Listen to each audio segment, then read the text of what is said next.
Chapter 25, A Sound of Thunder. 3 days. It had been 3 days since the battle the Legion had named the Day of Wrath. 3 days since the Legion had given all they had to defend Equestria from demonic invasion. And only 3 hours, since Darren and his brothers, had explained their contingency plan to Celestia and Luna. Now, Celestia lay in her bed, unable to stop crying, as she recalled the conversation. "There has to be another way," Celestia protested, struggling to keep her voice from sounding desperate, as she looked into the grim faces of Darren and his fellow commanders. Luna nodded, her expression and tone making no effort to conceal how frantic she was to avoid this idea. "Our sister is correct, this plan is." Darren cut her off before she could continue. "The only one that has even a remote chance of succeeding," he declared firmly, his expression like a block of stone. Luna fell silent as she looked to her sister for support. However, much as she wanted to contradict him, Celestia knew Darren was likely correct, and so could only hide her feelings, behind the mask of the dutiful princess. "Tell us of it again," Celestia demanded.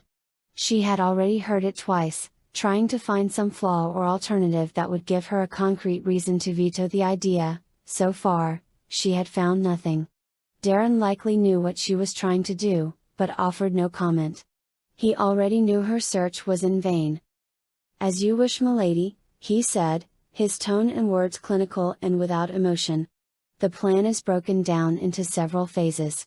Phase 1 has already begun, with the use of the data crystals provided by Lord Common. We will create the weapons and armor necessary to bring the Legion back up to full fighting strength. Thanks to the addition of equestrian magic, the weapons and armor are projected to be several times more powerful than versions utilizing only Denarian Magetech. Phase 1 also includes the addition of creating hidden supply caches sufficient for, should it ever prove necessary, the waging of war across Equestria.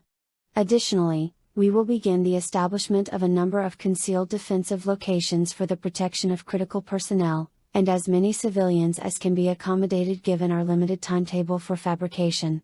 Darren's explanation was accompanied by a vague gesture toward the innumerable maps and charts on the table in front of them, indicating potential locations for the caches and fortresses. According to Darren, the Legion had been planning for this day almost since they had arrived here, all the while praying it would never come. It was now clear, however, that that particular prayer was destined to go unanswered. With a nod from Celestia, Darren continued. "At the same time, a unit of 6 warriors from the Legion, chosen by me personally, will be dispatched to attack Hell. This squad will have a fourfold mission. Their primary objective will be to discover a way to stop, and/or hinder, the creation of the so-called World Eater portals. Which intelligence from our prior campaign in Hell leads us to believe are vulnerable to sabotage. Their secondary objective is to hunt down and kill the last 2 Lords of Hell, decapitating the enemy leadership for the foreseeable future. For their tertiary objective, this team will wage a guerrilla warfare campaign aimed at keeping Hell's attention squarely on them, and ensuring they do not attempt to find the rest of the Legion. Ideally, we wish to project the illusion that the remaining members of the Legion are all dead, or at minimum, not the most pertinent threat. However, this team's final and most vital function will be to permanently repair the natural spacetime distortion allowing the easy creation of portals, artificial and natural, between Hell and Equestria. Suddenly Luna slammed a hoof on the table, scattering papers and charts in all directions. "And trapping them there," she shouted, tears flowing from her eyes. "And do not dare to pretend that thou will not be among them." Darren gave Luna a seemingly unfeeling look, his tone deathly calm as he replied. "Yes, I will be team leader. As High Commander of the Legion I am honor bound to." Luna interrupted with another shout. "To Tartarus with Thy honor!" she screamed out, putting the full weight of the royal voice into it. Darren's fellow commanders visibly flinched at Luna's angry declaration, though they stayed silent. The concept of honor was everything in the Legion, and to break from it was impossible. In Hell, where nothing held value, a warrior's words and deeds were all he had. Honor and duty were the only things that had held the Legion together for all the years they had lived in that blasphemous realm. From the least of them, to the greatest, These things were sacrosanct, and to even imply they could be abandoned, treaded dangerously close to insult. However, even if they were to ignore her station, none of those assembled could have found it in themselves to censure the Night Princess. All understood how hard this was for Luna, and knew full well what they were asking her and Celestia to sacrifice. Quieting down, Luna's tone was heartrending as she continued. Thou art the only stallion we have ever loved. Could ever love. Darren struggled not to show how he truly felt as he responded, his tone as emotionless as he could make it. You will find another. I am not so unique that I cannot be replaced. Luna's eyes widened in shock at Darren's seemingly heartless words, tears streaming from them as she struggled to reply. Replaced? She echoed, sounding as fragile as glass. However, Darren continued before she could say more. Though he did not show it, every word of what he said next, was as a dagger into his very soul. I am a soldier, a mortal, and a sinner. I am unworthy of you. Our love was a dream. And one day, you will thank me for waking you from it. Darren spoke mechanically, as though simply reciting a statistic, or summarizing a legal document. Only his fellow commanders and Celestia could detect the all but unnoticeable tremble in his voice. Luna, however, simply stared at Darren, her eyes filled with a pain beyond the power of poet, painter, or playwright to describe. Then, suddenly, her expression seemed to darken, a vicious aura of anger and sadness coloring her words. Thou art our only love. And we would as soon break this world, as surrender thee, she hissed, her tone as caustic as acid. Even Darren seemed surprised at how cold and hateful Luna sounded. Her voice faintly distorted, and seemingly not quite her own. A moment later though, the darkness passed, as she turned and ran sobbing from the room. Darren let out a deep breath, just barely resisting the urge to chase after her. Celestia stared at him, sadness in the eyes of her otherwise immutable expression. She desperately wanted to say something comforting, to tell Darren she understood, and that he had done the right thing. Instead, she simply motioned him to continue, too busy fighting back her own tears to say what she wanted. Nodding, Darren resumed the briefing. Phase 2 of the plan will begin after the fabrication and construction outlined in Phase 1 are complete, and after the team of volunteers has been dispatched, and the portal, permanently sealed. The slight pause just before the words permanently sealed was the only visible sign of emotion Darren displayed. Clearing his throat, he continued in an almost monotone voice.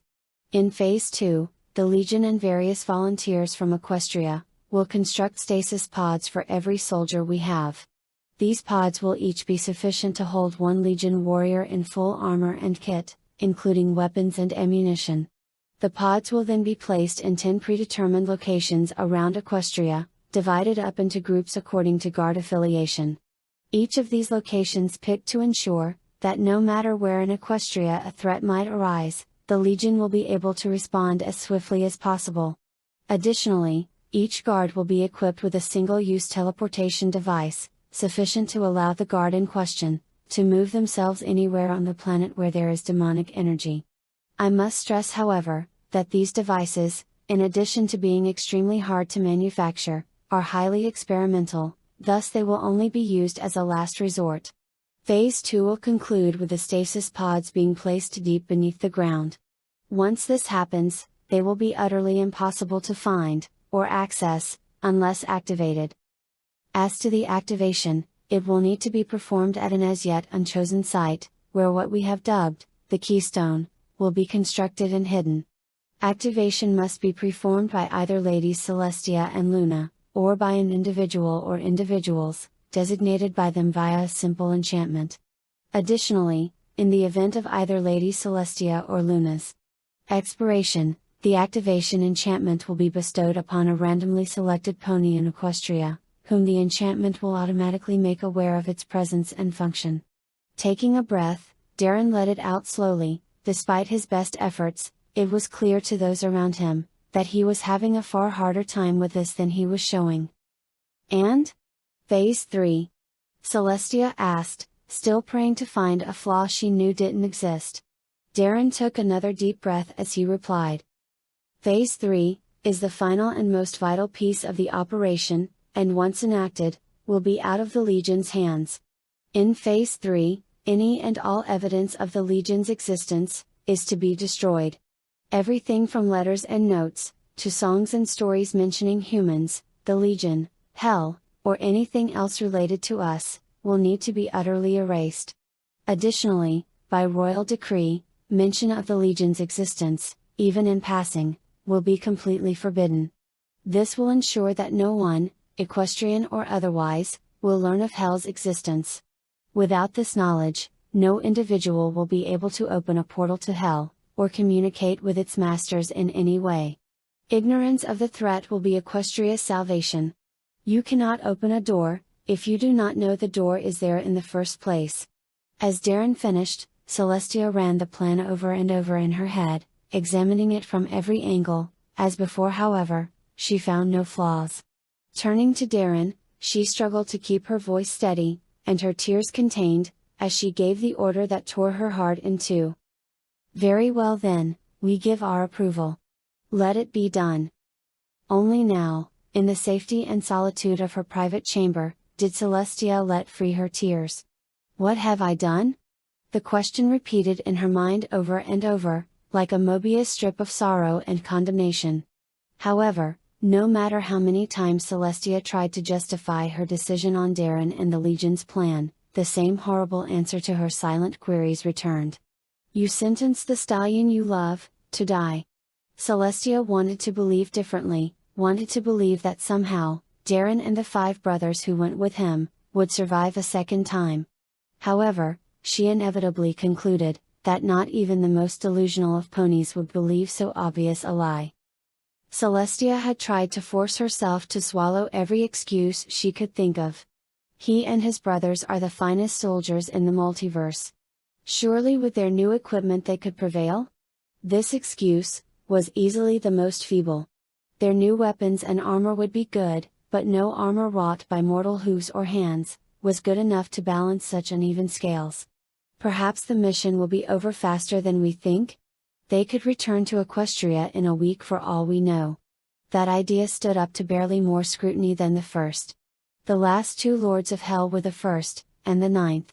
The 9th Lord was rumored to be more powerful than the other 8 combined. Of all the Lords, it was said only the 9th alone had any true right to the label of God. The Legion had intended to face him last, only because it was believed that, even altogether, victory would require the death of every one of them to achieve. On the opposite end of things, the first Lord of Hell had survived both the Legion, and the depredations of other ambitious demons, by hiding, and it was very good at it. The Legion had no idea what the First Lord even looked like. They only knew that the creature had some form of psychic power, that allowed it to control other weak-willed demons, and even that much was more speculation than fact. Even if Darren's team managed to find and kill them, the mission would likely take every moment of their renewed lives. Finally, there was the excuse Celestia had clung to, as her last faint shred of hope. What of the power they used 3 days ago? Surely with such might on their side, nothing could stand against them. This argument would have been a good one, had Celestia not been an alicorn. Alicorns, like Celestia and Luna, had an inherent connection to all kinds of magic, even those they had never encountered before. It was what had allowed them to join their power to commons to close the portal without needing to know exactly how the spell he was casting functioned. It was also what allowed them to see that the strange power the Legion had accessed on the Day of Wrath, was completely and utterly spent. Only in Darren and Michael could they find even a trace of the power to analyze, and even within them, the power was equivalent to rapidly dying embers, buried in the ashes of a now deceased bonfire. So weak were these traces, that merely the use of a simple scanning spell, had nearly extinguished them entirely. All they had learned, was that it had once been an enormously powerful form of dark magic. Common and Magnus had stated it was nearly identical to the ambient mystical energy of Hell. They speculated that the energy had accumulated in the bodies of the Legion over the 30 years they spent in that dark dimension, concentrating it until they experienced a state of despair and rage, great enough to unleash it all at once. resulting in them temporarily being imbued with power comparable to that of the lords of hell themselves. Why they had never been able to access the energy before now, and why it had never harmed them in any way, despite its nature and origin, Common and Magnus could only guess at. They also had no idea why Darren and Michael's power had manifested as such dramatically different colors than every other member of the Legion. Speculating it must be something unique to them, that no magic or science they knew, could identify. Regardless, however, the bottom line remained the same for them, as it did the rest of the Legion. They had used up the power, and there was no way to restore it. Celestia, in the end, was forced to concede, that even if Darren and his team accomplished their mission, they would never return to Equestria. Even if they somehow survived, once the distortion of space that had brought them here was gone, it was gone for good. Even had Celestia known another method to open a portal to hell, she knew it would cost her far more than she would ever be willing to pay. Even for the truest love of her eternal life. So she threw herself onto her bed, and cried. Burying her face in a pillow, Celestia wept unashamedly. Until finally, sleep stole her tears from her, and she began to dream. Death. Celestia was surrounded by it. In every breath, with every step, and in every molecule of her being. Death saturated every aspect of Celestia within and without. All around her, corpses in their trillions, were piled high as the tallest mountain peaks. Though she was strangely unable to make out their faces, Celestia could easily identify the bodies as pony, griffin, changeling, dragon, and all the other many races that populated Equestria and the lands beyond. Breaking up the abhorrent foothills and mountains, trickles of blood from the nigh infinite number of corpses, joined together to form great rivers of red gore. That, in the distance, Celestia could see flowing into an unholy ocean of dark crimson. Celestia moved through this world of horror with wide unblinking eyes. Her fear and sorrow muted, as can only happen in a dream. Pulled with urgent purpose toward a place she could not know, by some inexorable force she could never name. Overhead, the sky was an endless sea of churning black clouds that blotted out almost all light, creating an impression of an eternal dusk. Through the darkness Celestia walked, her hooves moving almost of their own volition, and with an ever-increasing speed she could not account for. It felt to her as if leagues flew by in the space of an instant, the vile landscape blurring around her as she moved. Finally, and with an abruptness that would have been quite jarring in the waking world, Celestia stopped. She had come to a sort of clearing. The mountains of dead parting to reveal cracked grey earth, utterly devoid of life. The area was roughly circular, the landscape seeming to shift like a mirage, and though Celestia was unable to speak to the exact size of the area, it was obviously massive. Strewn about the wasteland clearing, was yet another horror to add to an ever-growing list. Human skeletons, thousands of them. All in the remains of ornate, hauntingly familiar armor. Were scattered upon the unhallowed earth. Weapons of a design Celestia knew all too well, laying broken and forgotten beside them. Celestia did not need to be a tactician, to see these stallions had died in battle. Their armor and bones bearing the obvious marks of claws, teeth, and hellfire burns. Celestia did not wonder at the scene she was looking upon, as its nature was all too clear.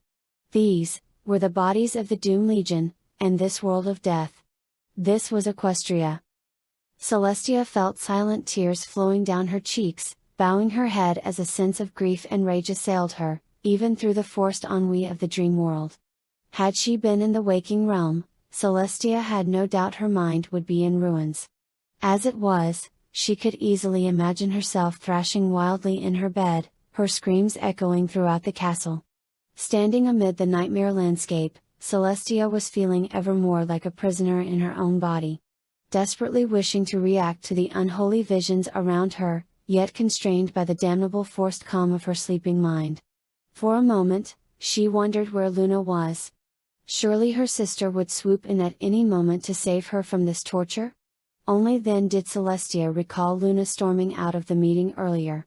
She had likely cried herself to sleep, as Celestia had, or was simply too upset to perform her duties. Celestia was on her own, trapped in a state of emotional imprisonment, as the endless ruin of all she once held dear, was paraded before her. In that state, it took several moments for Celestia to notice that she was no longer alone. The figure appeared before her with neither warning nor introduction. Through a heavy robe of pure black silk, all Celestia could see of it was its generally humanoid outline. With a motion of its arm, the figure beckoned to Celestia, its face lost in the shadows of the hood around its head. Celestia wanted to demand the figure's name and purpose, but was unable to do more than raise her head. Before, as though tugged by invisible strings, she fell into step behind the hooded being. Moving through the wasteland clearing that was the only grave the Legion would ever receive, time and distance once more seemed to blur. Had Celestia and her strange guide been traveling for a few moments, or a few days? It was beyond the power of any to say for sure. Regardless, they eventually reached their destination, and Celestia's eyes widened. There, amid the silent horror of this land of carnage and death, was something that was at once beautiful, and soul-crushing. Above, the roiling clouds swirled around a single, perfect circle of open sky, through which a pillar of pure white light illuminated a sight that, even though she could not express it, turned Celestia's heart to ash. Bordered by the heavenly beam, was a small hillock, covered in green grass and flowers. There, surrounded by daffodils, violets, and daisies, was the body of Darren Grandel. He lay as if merely sleeping, his sword clasped to his breast, the armor of enchanted steel he wore unmarred, and his helm laying beside his head. He might have been peaceful in his repose, had his face not been twisted by an unspeakable grief. Tears, looking as though shed mere moments ago, lined his face, as a pained grimace forever marred his otherwise handsome features. Suddenly, as though a switch had been flicked, the invisible dam holding back Celestia's emotions broke. Feeling as though her heart were being ripped from her chest, Celestia threw herself atop her beloved. Grief, and self-loathing, surged within her, as she babbled out incoherent apologies and pleas for him to wake, between sobs of absolute agony. How long she lay there upon the body of her love, Celestia could not have said, only breaking from her misery, when she felt a faint weight upon her shoulder. Whirling around, Celestia was seized by an anger unlike anything she had ever felt before. "You!" Celestia roared, her voice like a thunderclap, as her mane flared and billowed around her like a multicolored solar flare. "Declare thyself! Why hast thou brought us here?" The figure did not speak, nor did it move, utterly unconcerned with Celestia's fury and grief, it stood as if made of stone. "Answer us!" Celestia bellowed, her mane and tail blazing with light in response to her anger. Yet still, the figure did not speak, instead simply gesturing with one shrouded arm, to something behind Celestia. For a moment, Celestia continued glaring at the figure, uncertain if she should turn her back on it. Finally, with a suspicious frown, Celestia slowly turned, to see what the hooded being was gesturing at. The scene was much the same as before, Darren lying there upon the last living remnant of a now dead world, his expression still twisted with grief, as he held tightly to his weapon. However, he was no longer alone. Assembled around him, were 3 ponies.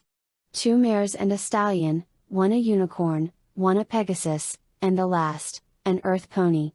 Celestia had no idea who these ponies were, but their presence was nearly overwhelming.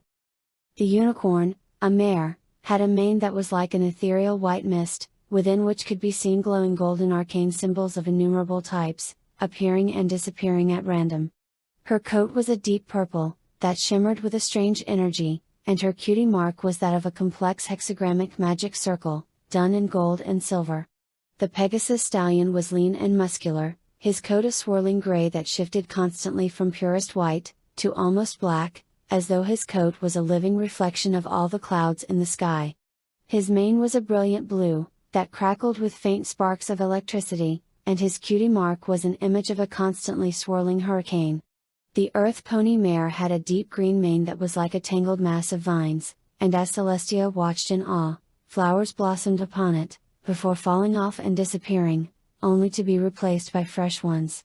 Her coat was a deep red, that seemed to faintly glow, as if every hair was a volcanic cinder. Her cutie mark was a volcano, a beautiful rose blooming out of its crater. Each of these ponies, a study in grace and power, had but one unifying trait. Their eyes, that appeared as little more than pools of blazing rainbow light. The three ponies gazed down at Darren with gentle smiles, tinged with sadness. As though they already knew exactly who he was, and the hardships he had endured. Then suddenly, the earth pony mare raised her hoof, placing it on Darren's chest. "With my strength," she intoned, her voice as beautiful as a forest in spring, while still carrying the power of an erupting volcano. Next was the Pegasus, repeating the earth pony mare's gesture, he lay his hoof next to hers. "With my speed," he declared, his voice as delicate as a gentle breeze, yet carrying the low rumble of distant thunder.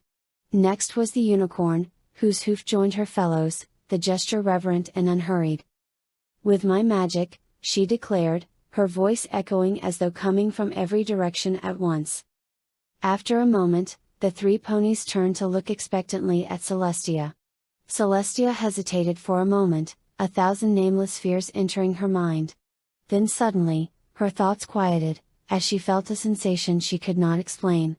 Somehow, she knew, that this was a turning point in something momentous. Whether for good or ill was yet to be determined, but without question, if she turned away now, the monstrous portents she had witnessed on her way here were not merely a possibility, they were an inevitability. Taking a deep breath, Celestia stepped forward, and placed her hoof with the others. "With my life." The words were spoken before Celestia even realized she was saying them, and with the completion of the last syllable, Darren's eyes snapped open, and the world exploded in light. With a gasp, Celestia found herself sitting bolt upright in bed, her eyes wide with fear and wonder. As along with the memory of her strange dream, knowledge, ancient and powerful, swirled in her mind. It was the middle of the night, but she hardly cared. Stumbling out of her bedroom, she cursed yet again, the old law that forbid her sharing a room with Darren and Luna before they were wed. Somehow, through a method she would never understand, Celestia found her sister in the castle library, secreted away in their hidden reading alcove. Celestia only vaguely able to recall that this was where Luna always hid when she was feeling low. Bursting in, Celestia began to babble out what had happened like a mad pony. Describing her dream to Luna took nearly an hour, thanks to her near delirious state, but eventually, Celestia laid it all out. Luna, however, eyed her skeptically. Had Celestia been in a more rational state, she might also have noticed her sister's gaze was also a fair bit colder than usual. "So sister, is there a point to all this?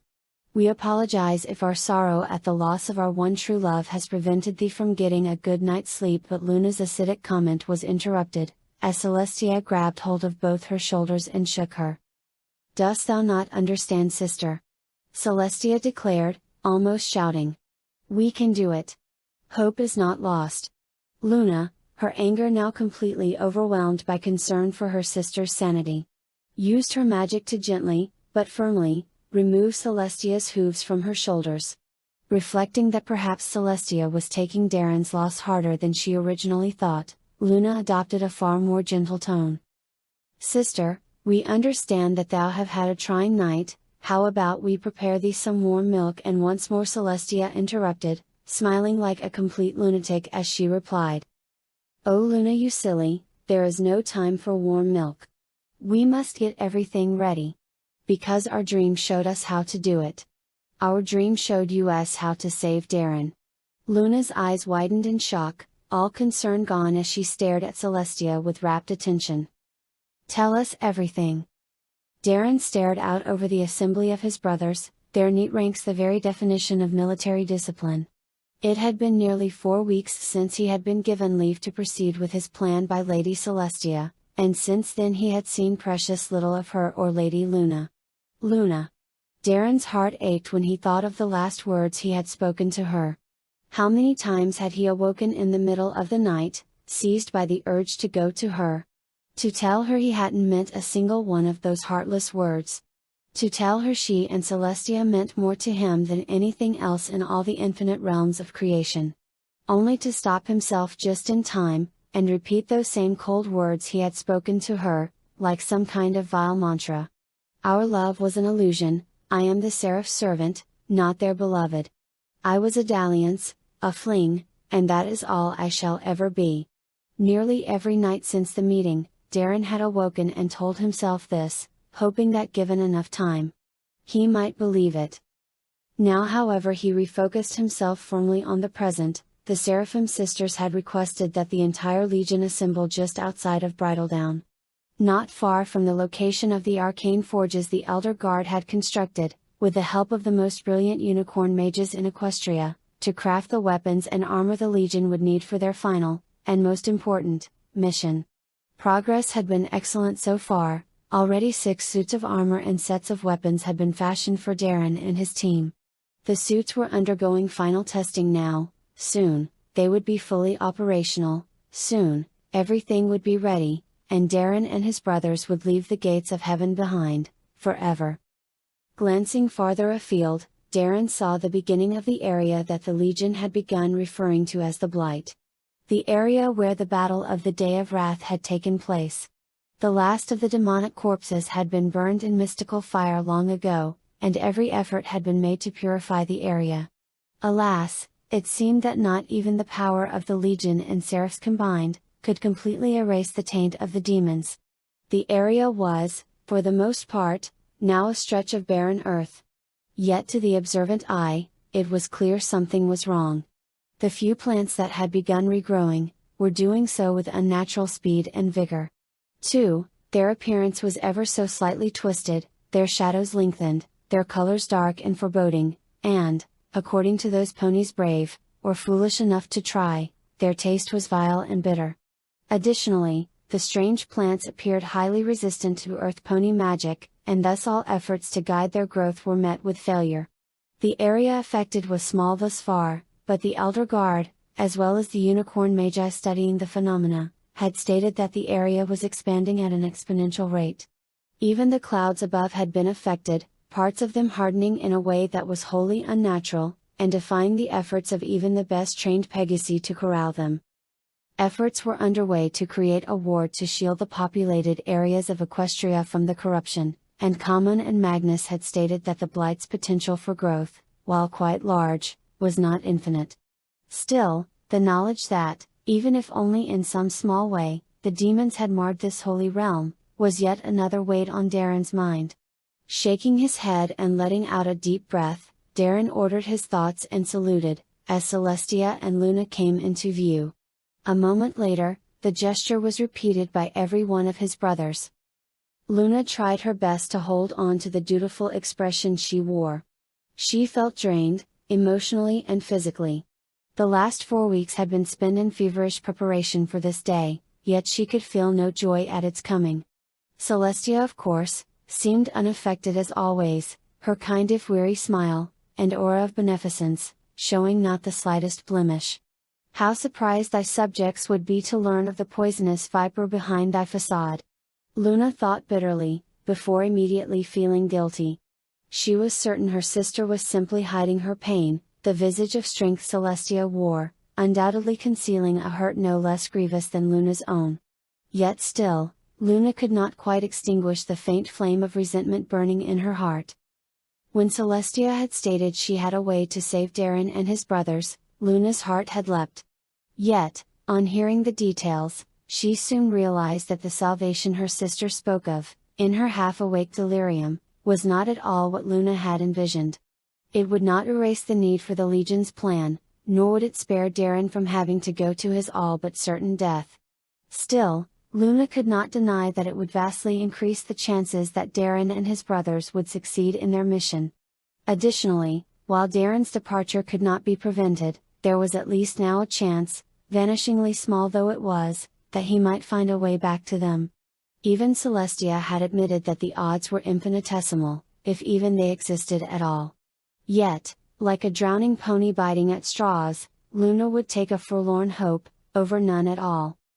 Thus she found herself here, wearing a look of duty and reassurance, as she and her sister presented themselves before the Legion. Even if she had no desire to put on a front for her sister, Luna would do it for them. She needed to be strong for her friends. It was the least she owed them. Glancing over at Darren, Luna hoped to see some flicker of the affection they had shared for one another, but to her dismay, all she saw was the same emotionless expression from 4 weeks ago. Darren! Could thou have truly meant what thou said?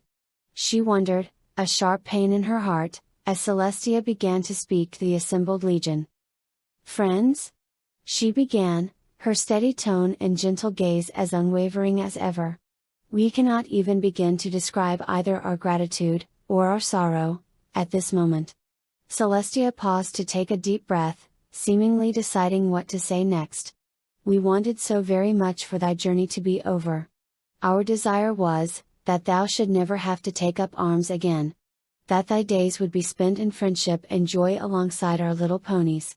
Here Celestia trailed off for a moment, her mask slipping slightly, as what might have been a tear was hastily hidden from view. We are so sorry for this. Thou have already lost so much, and now thou suffer for our sake. Thou give what none have the right to ask, and thou do so freely. Celestia paused again, appearing to steel herself. With all our heart, we wish we could find a way to spare thee from this injustice of fate. Here Celestia lowered her head in sorrow, her voice seeming to crack ever so slightly as she continued. In the short period of thy time with us, thou have become as much a part of our world as if thou had been born here. Thou hast become our friends, our family, and even our loves. Here Celestia, in a gesture unseen even by Luna, glanced at Darren with a look of true heartbreak in her eyes. Before straightening up, and staring out at 10,000 faces filled with sympathy. Though she hid it well, those expressions stabbed at Celestia's heart more than anything else. Even as they lost everything, the Legion cared only for the pain of those around them. What cruel trick was this? That such noble beings be denied their rightful rest. Celestia only barely managed to avoid breaking down. She could not stop what needed to be done, but she could make certain that the Legion would survive, and maybe, someday, return home. Her expression determined, Celestia continued. We have called you here today, because 4 weeks ago, while in the depths of slumber, we received what we can only describe as a vision. Here a murmur went up from the Legion, that Celestia swiftly silenced with an upraised hoof. Upon waking, we received knowledge of a spell, one of immense power. Of its effects we know little, despite much research. We know only that it was meant for all of you, and feel it is likely tied to the primal power of Equestria. With all our heart, we believe this spell was meant to help thee through this unspeakable trial. Celestia struggled not to shy away from the stares of the Legion, she knew she was asking them to take a lot of this on just her word. Yet, gazing into the eyes of the humans before her, Celestia could find not even a shred of doubt in any of them. It was in that moment that Celestia's mask finally shattered. Tears streaming from her eyes, as she saw reflected over 10,000 times, naught but purest trust, love, and loyalty. As her mask fell away, Celestia gave voice to her truest feelings. How pathetic am I? She asked, tears flowing freely, so overcome with emotion that even her use of the royal we was discarded. I told thee that thou would have a new home. That thou would have thy lives to live again. That thy days of battle would be no more. Celestia choked back a sob as she continued, her voice heavy with self-loathing. Yet now I stand powerless as I rip all that I promised away from thee. With nothing more than pretty words, and a spell from a dream, to offer in exchange. Celestia hung her head once more, gritting her teeth in frustration and anger. You are fellow Equestrians. As truly as any other of my subjects. Yet it is you alone who must give their lives and homes. What ruler would allow her ponies to suffer so? She cried out, the pain in her voice so intense that even Luna could not doubt her sincerity. She continued, her inwardly directed fury nearly stealing her voice. Am no better than the vile king who opened that portal to hell and the... No. The shout was so powerful, it seemed almost to freeze time. All the world falling to silence, as Darren Grandel stepped forward. I will not allow such vile slander to be placed upon your name, Lady Celestia. Not even by you yourself. Darren's anger was palpable, as he glared down at Celestia with a gaze that felt as if it pierced her very soul. To even mention that wretch in the same breath as you or Lady Luna is nothing less than heresy, and I will not stand for it. Taking a breath, and with his features softening ever so slightly, Darren stood before Celestia, as she looked upon him with an expression of shame. You ask what manner of leader would ask this of her subjects? He inquired, letting the question hang in the air, as he looked out at his assembled brothers. With respect, my lady, that is not the question that ought be asked. Raising his hand, Darren pointed at one of his brothers at random, his voice becoming one of command as he spoke. Brother Sathrek. What question would you suppose to ask here?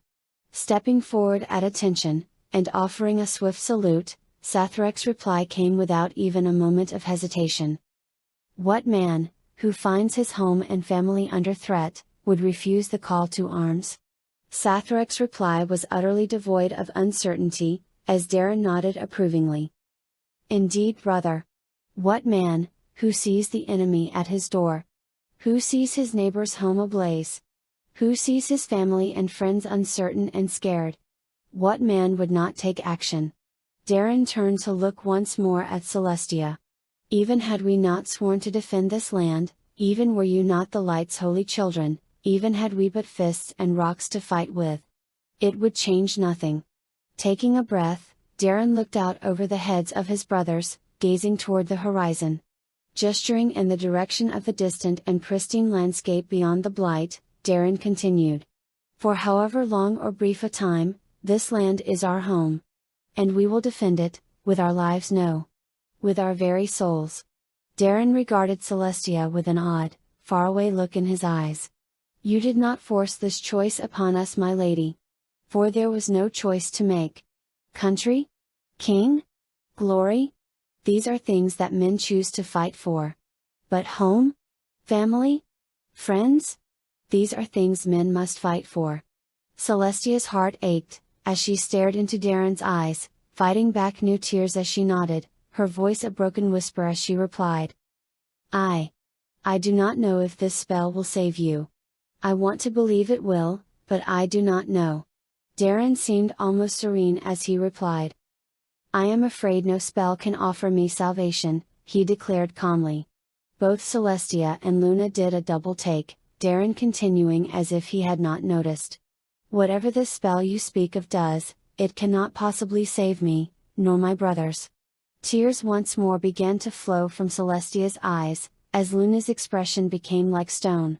It cannot save us. Because we have already been saved. Celestia and Luna's expressions turned to ones of slight confusion, as Darren continued. When darkness enveloped us. When all hope had long been lost. When the icy fingers of death itself scratched at our heels. It was not your magic that saved us, not truly. It was you. Stepping back, Darren fell to one knee, head bowed and an arm across his chest, with his clenched fist over his heart. Then, before the eyes of the two princesses, the entire legion mirrored Darren's movements, the gesture so smooth it was as if they had practiced it 1,000 times before. Till Celestia and Luna looked out over a veritable sea of abject veneration. When your faith in yourself wavers, know that ours shall always be true. Yours is the word of the Seraphim, the word of the light itself. If you say this spell will aid us, then it will. Bestow your blessing, my ladies, and know that no matter the outcome, our faith shall not waver. As Darren finished, Celestia glanced at Luna. For a moment, Luna simply stood there, as though digesting Darren's words, before finally giving a nod. Turning back to Darren and the Legion, Celestia took a deep breath. Then? Let us begin. Her reply was stoic, but inside Celestia's mind, was a maelstrom of emotion. So many things running through her head she wanted to say to Darren. That she loved him, that she would have happily traded her life to spare him the horror he would soon be thrown to, that she deserved neither his faith nor his loyalty, that he should tell Luna the truth of his cruel words from before, and, perhaps most selfish of all, that she did not wish him to go. That last realization was the hardest. Celestia wanted to scream out to Darren, to beg him not to leave her, to speak of the family she and Luna wished to create with him. But she could not. Silencing her mind, Celestia once more played the role expected of her as a leader. As she and Luna lit their horns, instantly, the atmosphere changed, a feeling like a static charge filled the air, as the gentle morning breeze grew in strength and intensity to a full-blown wind. Celestia and Luna's horns grew steadily brighter, as they sought to tap the very depths of their magical power. Overhead, storm clouds began to form, announcing themselves with great peals of thunder and brilliant flashes of lightning. Beneath the legion's feet the earth began to tremble, grass and plants suddenly growing with unnatural speed to gently wrap around their legs, like vines clinging to ancient trees. The charge in the air grew greater, till an aura of beautiful violet energy formed around every member of the legion. Through it all, Celestia and Luna's horns glowed with ever greater intensity. Celestia's golden magic field flared as if alive, becoming so bright that to look at it directly was to risk one's eyes. Luna's energy began to resemble nothing so much as a blue and purple nebula, flares of light, as bright as stars in the night sky being born within it before dying just as swiftly. Overhead, the fully formed storm roared, lightning striking the ground around and between the soldiers of the legion, as the earth's tremble became a full-blown shaking.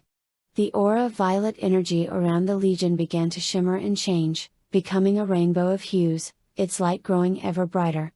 The eyes of the legion became as pools of blue light, flickering like a flame. Their veins were clearly visible beneath their skin, illuminated as though pure electricity ran through them. Massive phantom tendrils emerged from their backs, their color a brilliant searing white, save for Michael and Darren, who bore gold, and deep ebon black respectively. Celestia and Luna channeled still more power into the spell, drawing from reserves they never knew they had, energy flowing from them like a river from a breached dam. Above the legion's heads, appeared a massive circle of magic, drawn in lines of glowing fiery red, electric blue, and sunset purple. Runes not even Celestia and Luna could translate appeared between the lines, as they roared the completion phrase for the spell, their voices drowning out even the thunder overhead. Civitatem no stare. All at once, two beams of purest gold and darkest blue, connected Celestia and Luna to the circle overhead, while a bolt of lightning as thick as a redwood struck the exact center. From the circle, a beam of power descended, to bathe every member of the legion in brilliant white light. As the world vanished in the actinic glare, a single tear fell from Celestia's eye. Speaking in a voice too quiet to be heard, she let out a prayer to she knew not whom. "This is all I can do. Please, please, let it be enough." As the glare faded, Celestia and Luna felt their energy plummet. Stumbling, they only just managed to keep their hooves, staying conscious by dint of sheer will. They were determined to see what had happened. Little by little, the shapes of the men resolved themselves, as kneeling outlines amid a rapidly fading etheric mist. A feeling of immense power, beyond anything they had ever encountered in any being save themselves, washed over Celestia and Luna. As slowly, the figures in the mist stood, and before the princesses' awestruck faces, the fog parted. And the legion was revealed. Their clothes were shredded to near the point of disintegration. Eldritch lightning crawled across their forms, as wisps of ethereal flame clung to their bodies. However, beneath those ribbons of cloth, was a sight to steal the breath. Whatever minor physical weaknesses that once could be spotted on the bodies of the legion, were now utterly gone. Their corporeal forms now at a level that no athlete, soldier, or bodybuilder, could ever approach in 1,000 lifetimes. They stood tall, even the faintest sign of fatigue having utterly vanished, as though sleep and exhaustion were something they had left behind. Darren stepped forward, taking a breath, his eyes flickered from Celestia to Luna and then back, his head shifting slightly, as if his already razor-sharp senses were providing him with more information than even he was accustomed to. Flexing his right hand and lower arm, Darren seemed almost afraid, as he stared at his now flawless limb. "Did it work? Please, tell us it worked." Luna all but begged through her exhaustion. Darren did not reply, staring at them in silence for a moment, as if in some form of trance.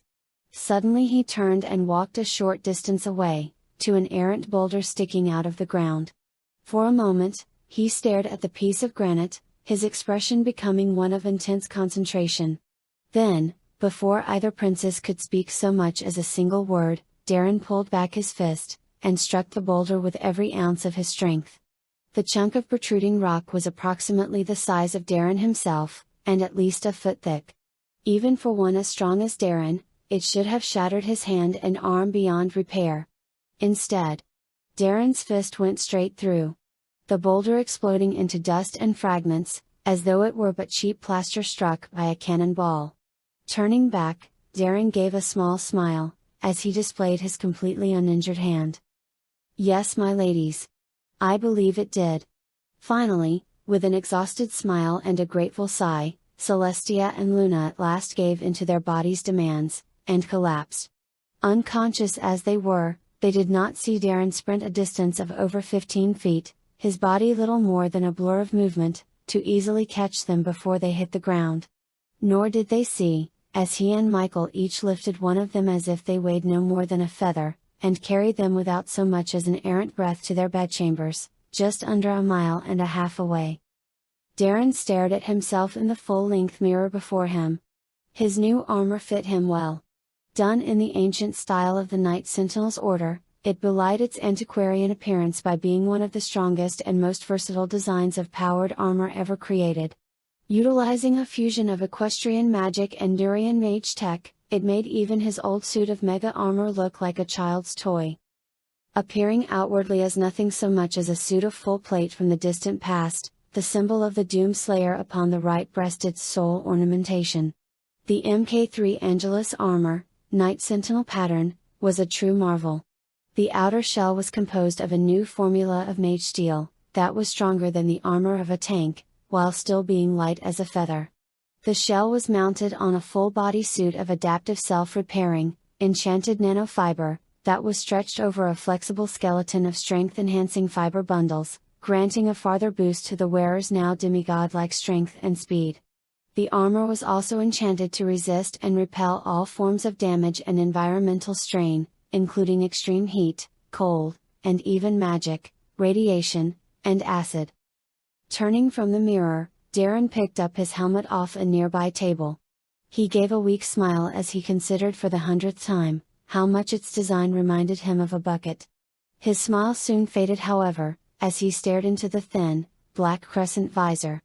The helmet, much like the armor it went to, was far more impressive than its appearance suggested. The internal systems providing everything from the ability to see in complete darkness, ultraviolet, and infrared, to allowing its wearer to view a constantly updating three-dimensional map, of everything up to nearly a half-mile in every direction.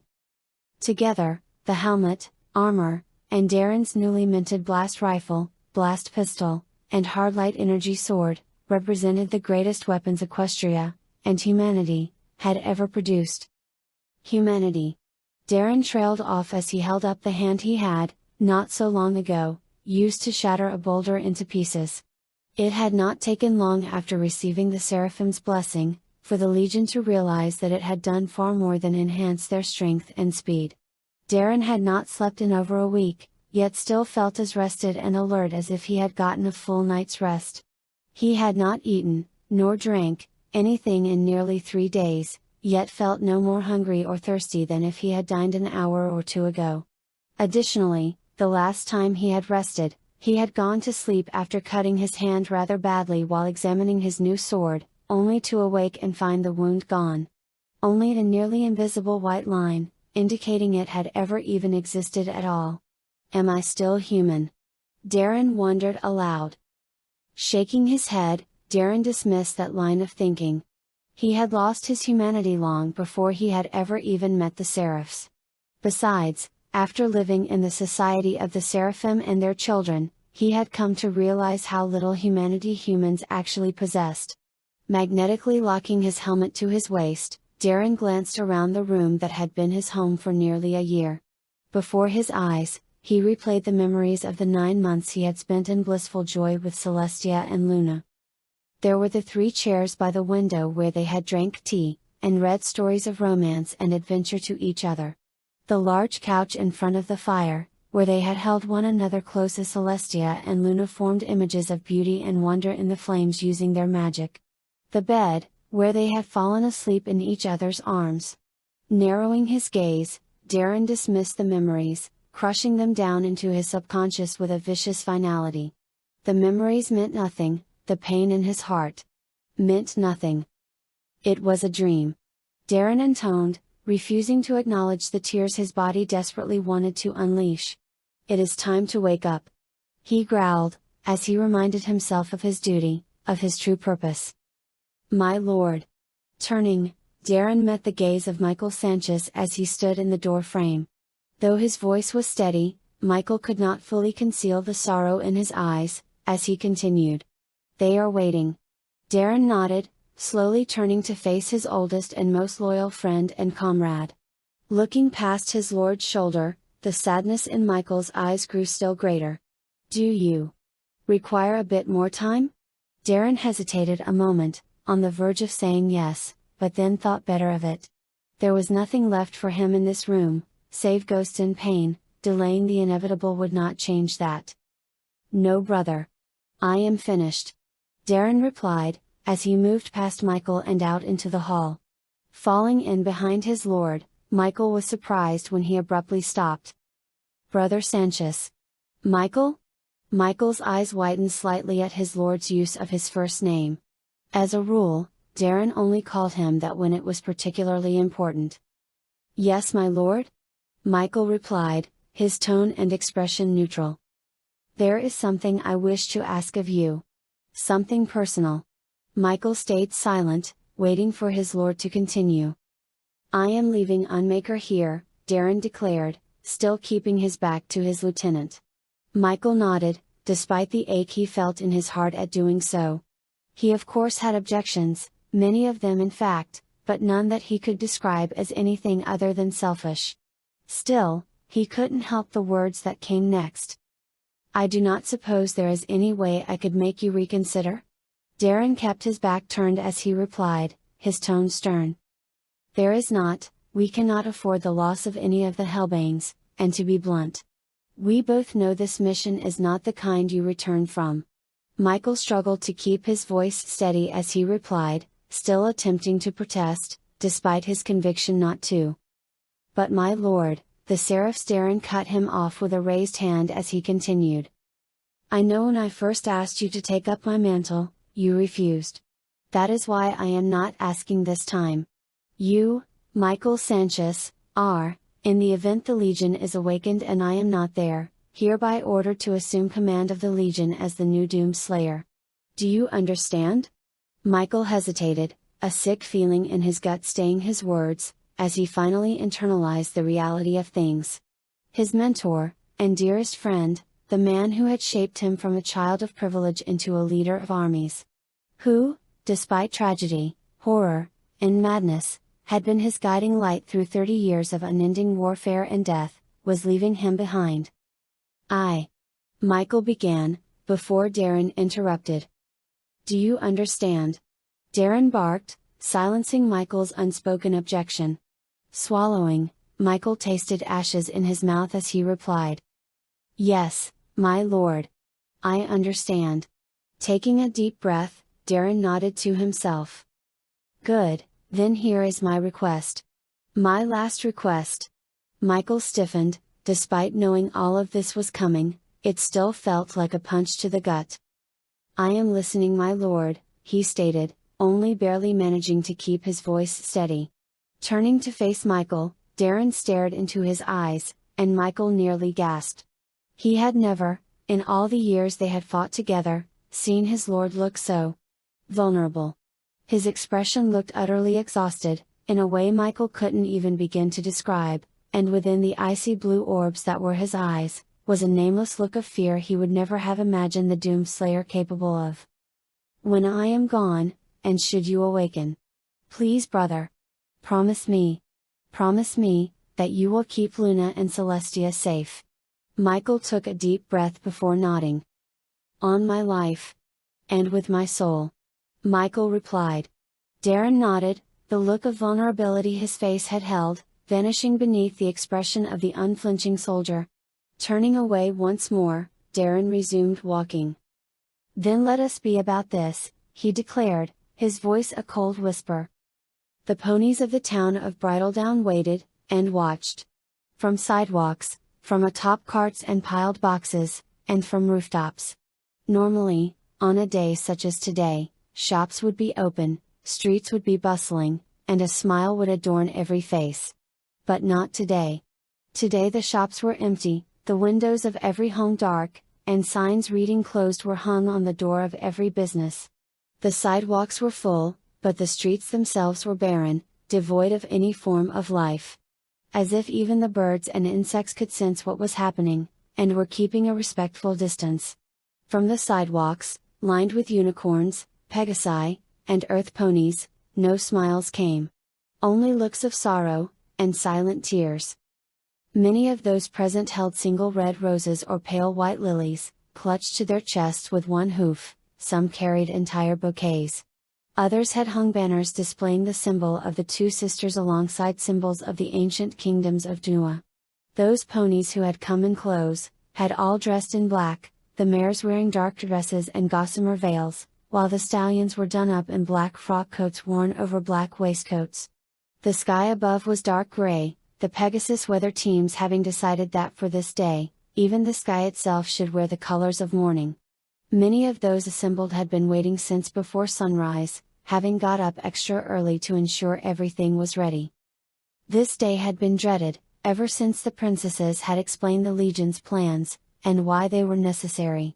Before the day of wrath, there might have been those who doubted the implementing of such measures, but not now. The events of that terrible day, had shown all of Equestria the horrors beyond the veil of what they knew as reality. The citizens of Bridledown, would never again be able to doubt the existence of absolute evil. Of monsters that gazed across the cosmos with hateful eyes, and that dreamed of the ruin of existence itself. However, just as they now knew the true face of evil, so did they know that there existed champions to fight it. The Legion. In the world's hour of greatest need, they had stood as a shield against the darkness. In the face of hopeless odds, these soldiers from another world, had not hesitated to place themselves between their new home, and the abominations spawned in the heart of damnation. It should have been reassuring, a moment of heroic triumph. In a just and fair multiverse, no more should have been required of the saviors of Equestria. However, as the ponies of Bridledown now knew, the infinite realms beyond their own, had little interest in justice or fairness. And so, today, the ponies stood and watched in misery, as what little the Legion had left to give, was offered up in the name of their salvation. It began with the doleful tolling of the town bell. Usually used to ring in festivals, weddings, or other happy tidings, now it sounded a cry of sorrow. On the 10th toll, one for each guard of the Legion, a procession emerged from the gates of the castle. First to emerge were Celestia and Luna. Like the ponies who lined the street, the princesses were dressed in funerary attire.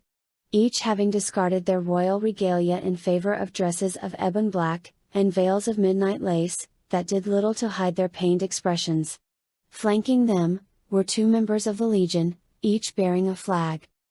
Moving in lockstep with the princesses, the soldier at Luna's side was resplendent in heavy golden armor, emblazoned with the symbol of the sun, his helm bearing a T-shaped visor, and with a decorative crest created with plumes of stiff bristles, enchanted to resemble the shifting colors of Celestia's mane.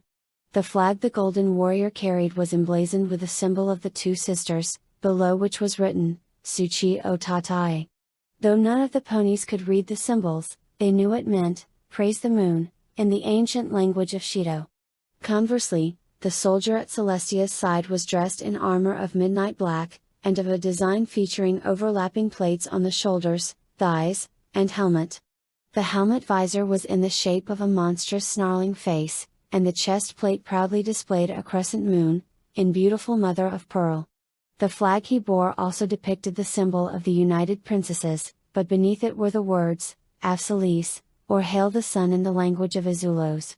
The juxtaposition of Celestia and Luna's personal warriors, was intended to send a message of unity, that Celestia and Luna each worked in conjunction, neither more or less important than the other.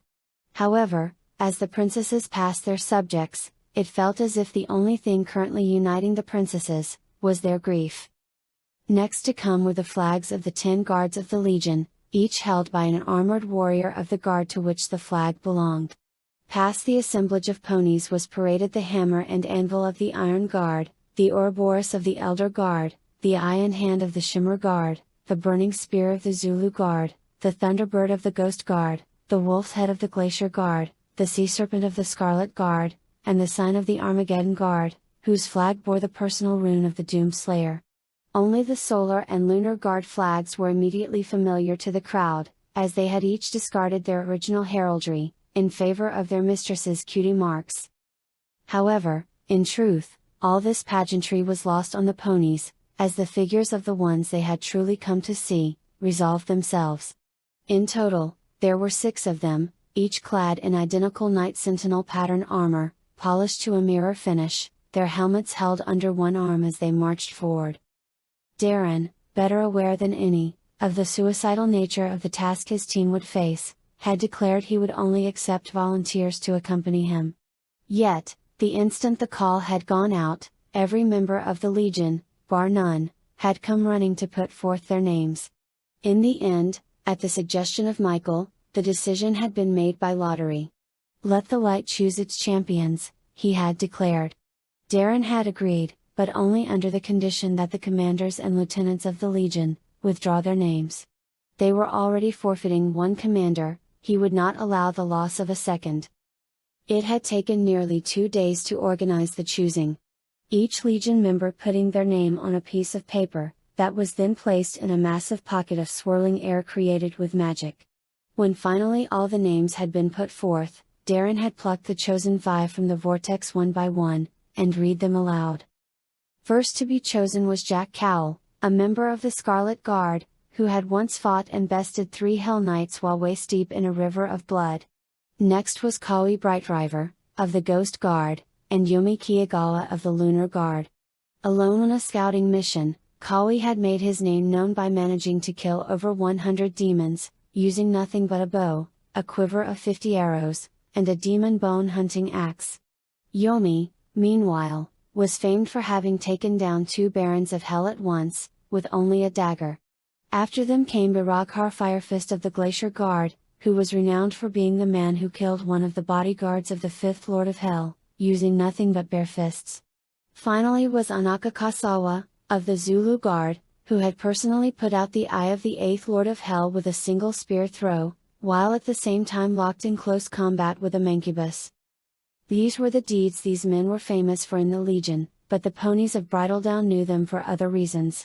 Jack had become known as something of a handy mare, and many in the town had stories of how he had fixed something they had thought hopelessly broken, for next to nothing.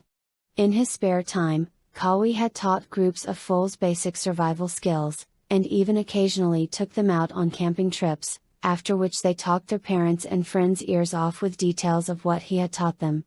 Yomi was beloved for his skill at cooking, and had single-hoofly transformed a failing restaurant into a local sensation, by making various dishes from his homeland. Baraghar was a lovable bear of a stallion, who always had a story to tell, and a laugh that never failed to make ponies smile. He also made the most incredible wood carvings any pony had ever seen. Anaka had a knack for writing poetry, and his verse and smile had captured the attention of many a young mare.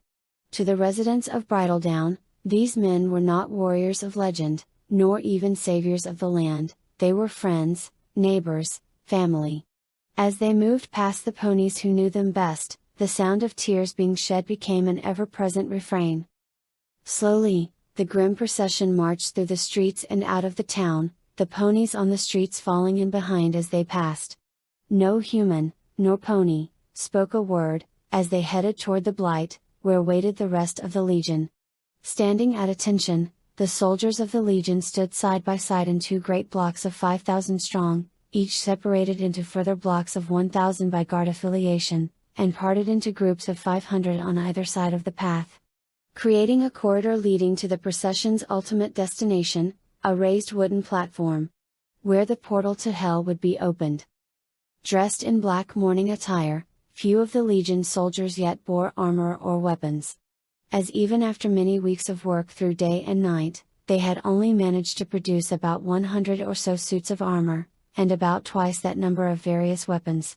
It was a minor miracle they even had that many, given the designs of everything had to be redone from the ground up, to account for the Legion's now superhuman strength and speed. Still, even devoid of the armor and trappings of warriors, none could deny the nearly overwhelming presence exuded by every one of them. As the procession passed by the individually assembled guards, their members, in perfect sync, brought their arms up to place their fist over their hearts in the Legion salute.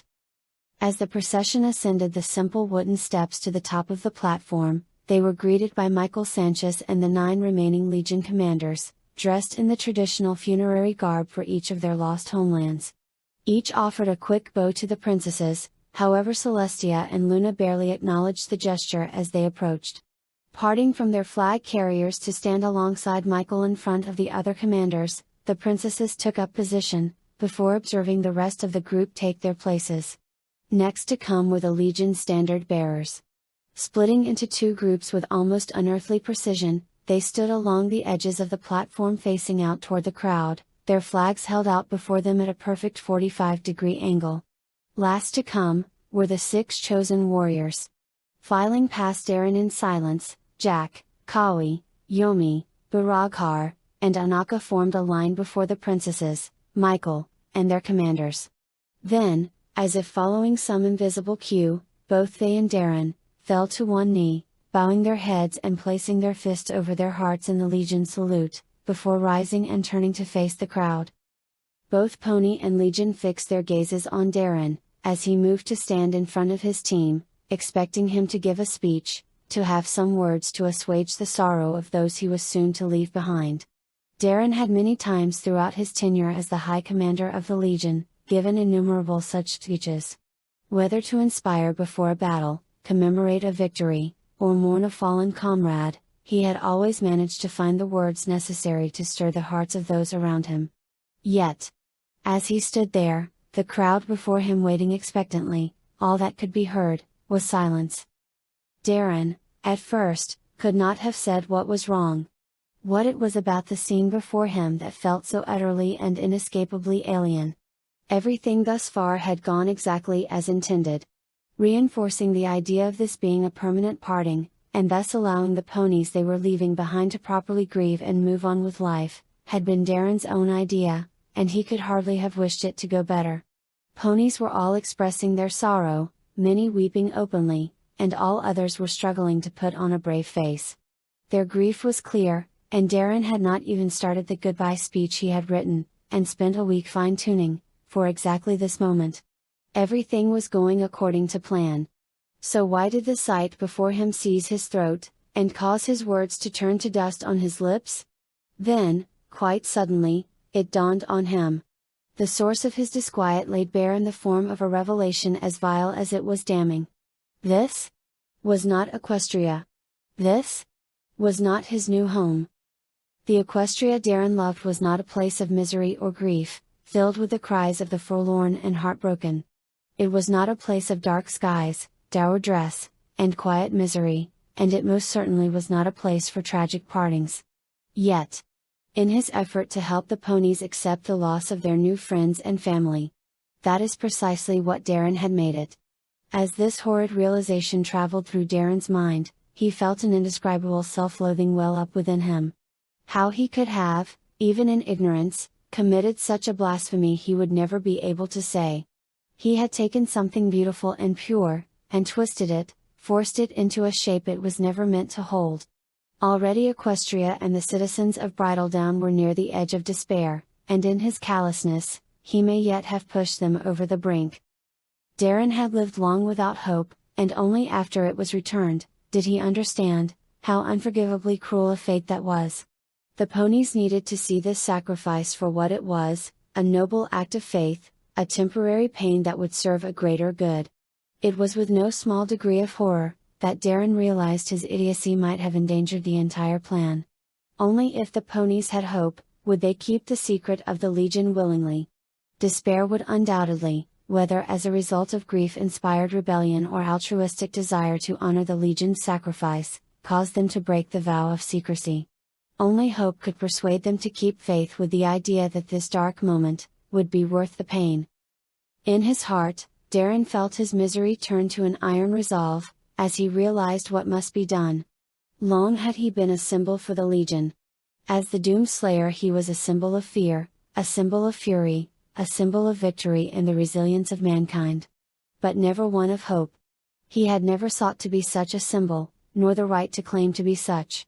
He was not like the Seraphim, he was a monster, a beast, a sinner beyond redemption, a force of vengeance and destruction. Hope had been only an illusion to him, for the Doomslayer knew only rage and malice. Even now, he could feel his sorrow and rage, boiling just below the surface. Rage at fate for its cruelty, at the demons for despoiling this holy place with their presence, and at himself, for even now refusing to apologize to Luna. The Doomslayer was not a hero, the path he walked could never allow him to be such a thing.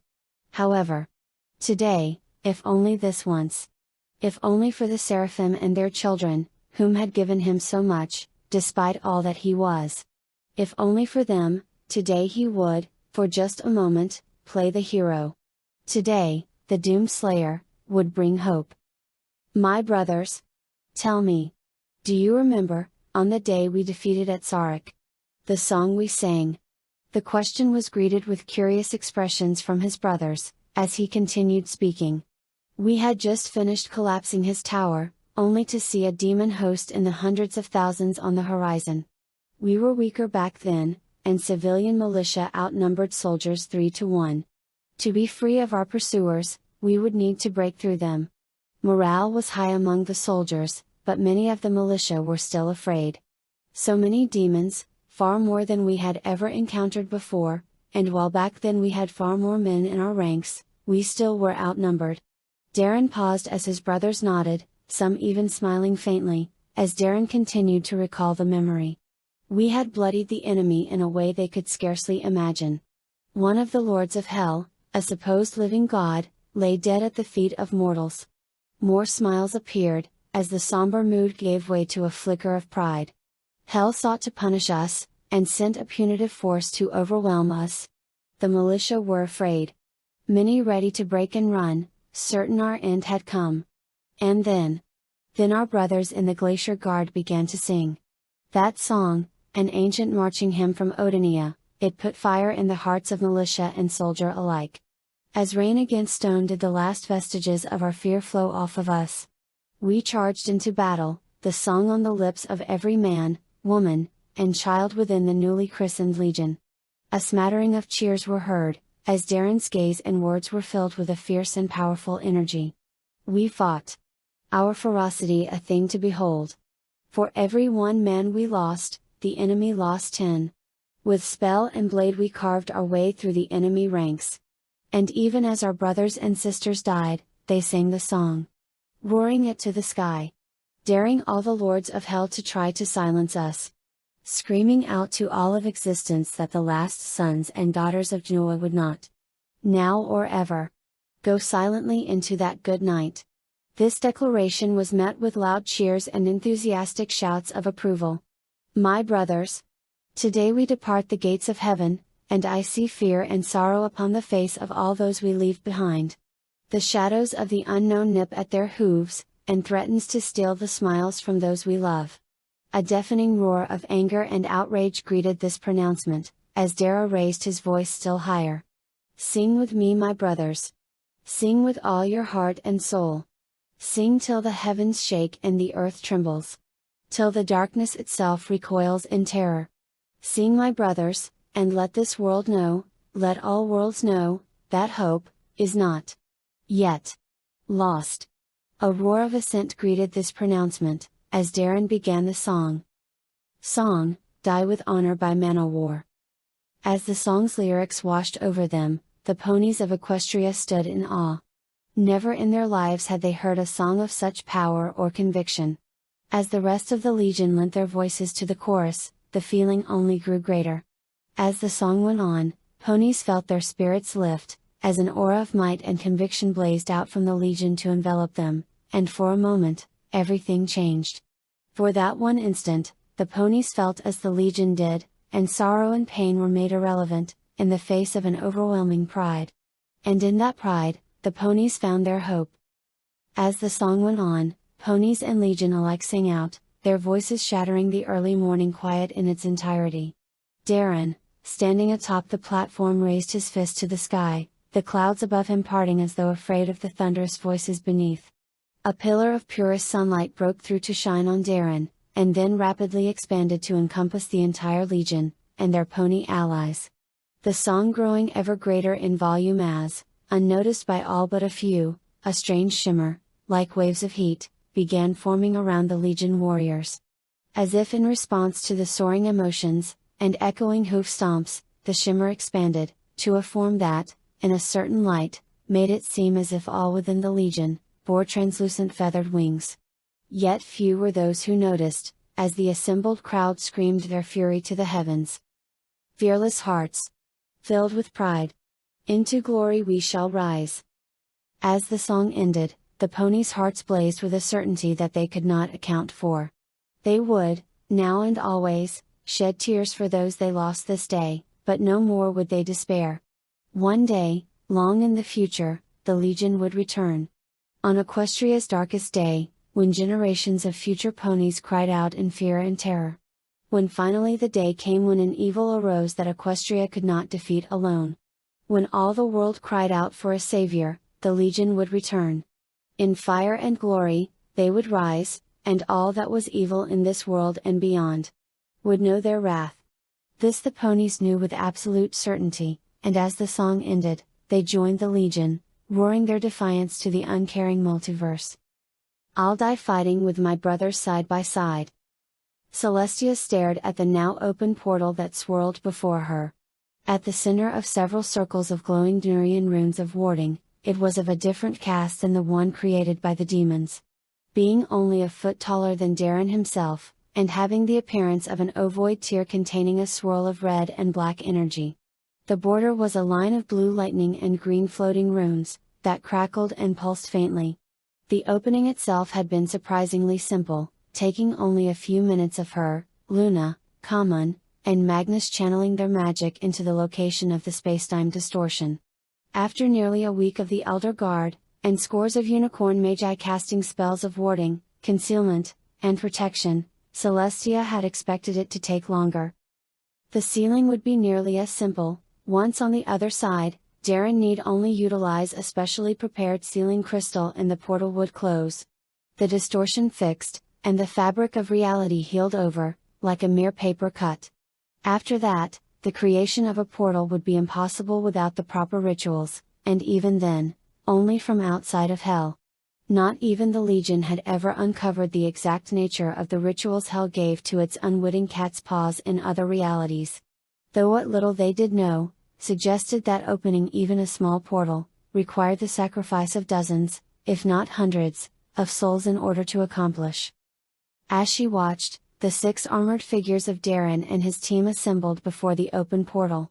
Darren alone going unhelmeted, the rune-encrusted jade sphere that was the sealing crystal, tucked under one arm. He would go last, as a matter of security, the others establishing a beachhead to guard him as he activated the crystal. As Celestia watched, the first pair of warriors entered. Jack and Baraghar, each offering a salute to Celestia and Luna, before hefting their weapons, and entering the portal. A faint snapping noise accompanied their disappearance, as the next pair repeated the gesture.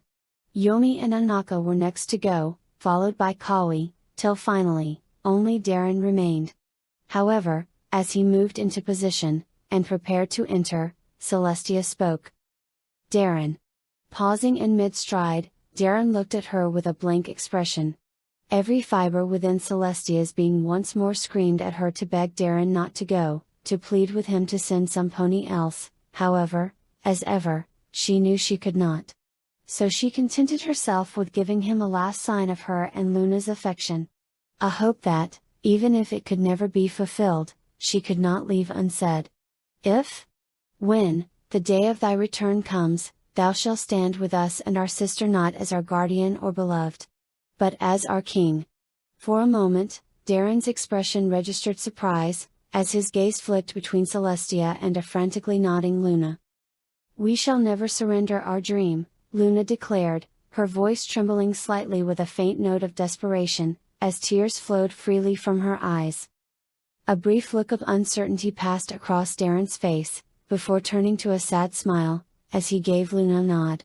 It had been foolish for him to believe he could drive Luna away. She was the Seraphim of the night, dreams were her domain.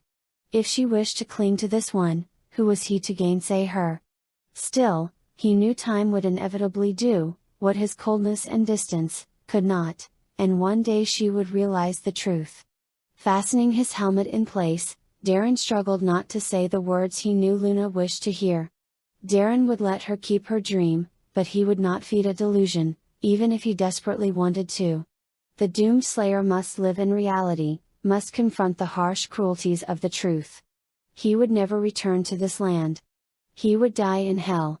Stepping forward, he resisted the urge to look back over his shoulder as the portal swallowed him up. Praying to the light that when Luna finally realized the truth, that her beautiful heart would not remain broken. Yet even as Darren had that thought, and the legion and ponies roared their goodbyes, Luna felt something deep within her being shift. She hid it as best she could, determined to believe in the vision she held in her head, of her beloved's return. However, even as she did so, a feeling of immense loneliness and anger assailed her, and, as she looked at Celestia, to see her face set, and her expression cold as she struggled to stay strong. A terrible venomous thought from the darkest reaches of Luna's mind, seemed to hiss in her ear. Ignorant fool! He will never return. And now, thanks to Celestia, you will be alone forever. Luna forced the thought down, recognizing it for the lie it was. She was not alone, she had her sister, her subjects, and one day, Darren would return. Yet still, even as the thought receded, Luna could not help but wonder. The demons snarled and snapped at each other as they crawled up the hill. Primitive in thought, but advanced in cunning, the large group of imps, pinkies, and gargoyles had been drawn to the area by a scent that made their mouths water. Mortal souls, tinged lightly with sorrow, yet filled with duty, hope, and the faint, spicy, underlying aroma of guilt and sin. Scrabbling to the summit of the hill, composed in equal parts living flesh and bone dust, the demons glared down the other side at a strange assembly. 6 heavily armed humans, gathered around a swirling vortex of red and black energy, through which wafted the utterly irresistible scent of unsullied innocence and purity. The smell instantly sent the group of demons charging down the hill, clouds of bone ash and dust billowing around them as they advanced toward the 6 mortals at a frenzied pace. Only to suddenly stop dead, 20 meters from the closest of them. A chill of something the demons could not quite recognize suffused their bodies, as they stared at these 6 mortals. Deep within them, a sense of faint familiarity surfaced, as they noted the shining armor the figures were garbed in.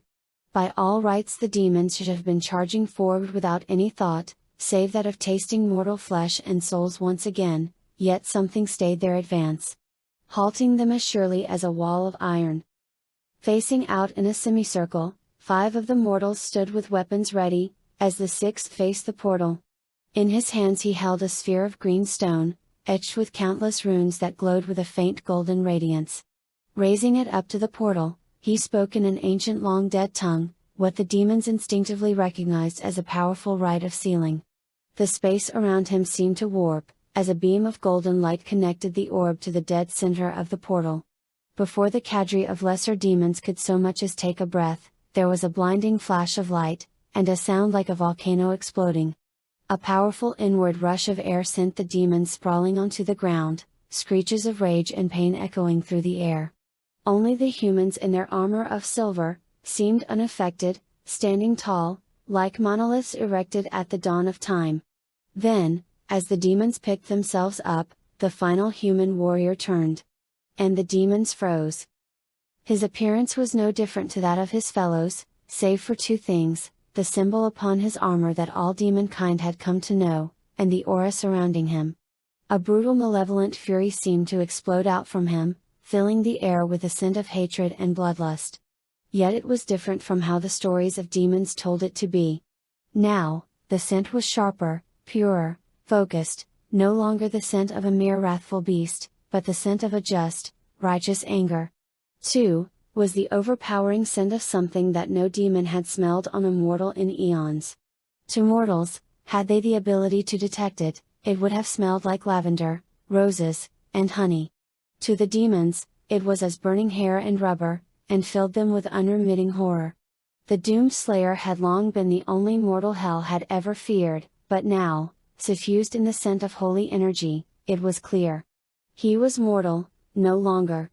And as the demons trembled beneath his gaze, hell itself trembled with them. Soundtrack, At Doom's Gate by Mick Gordon.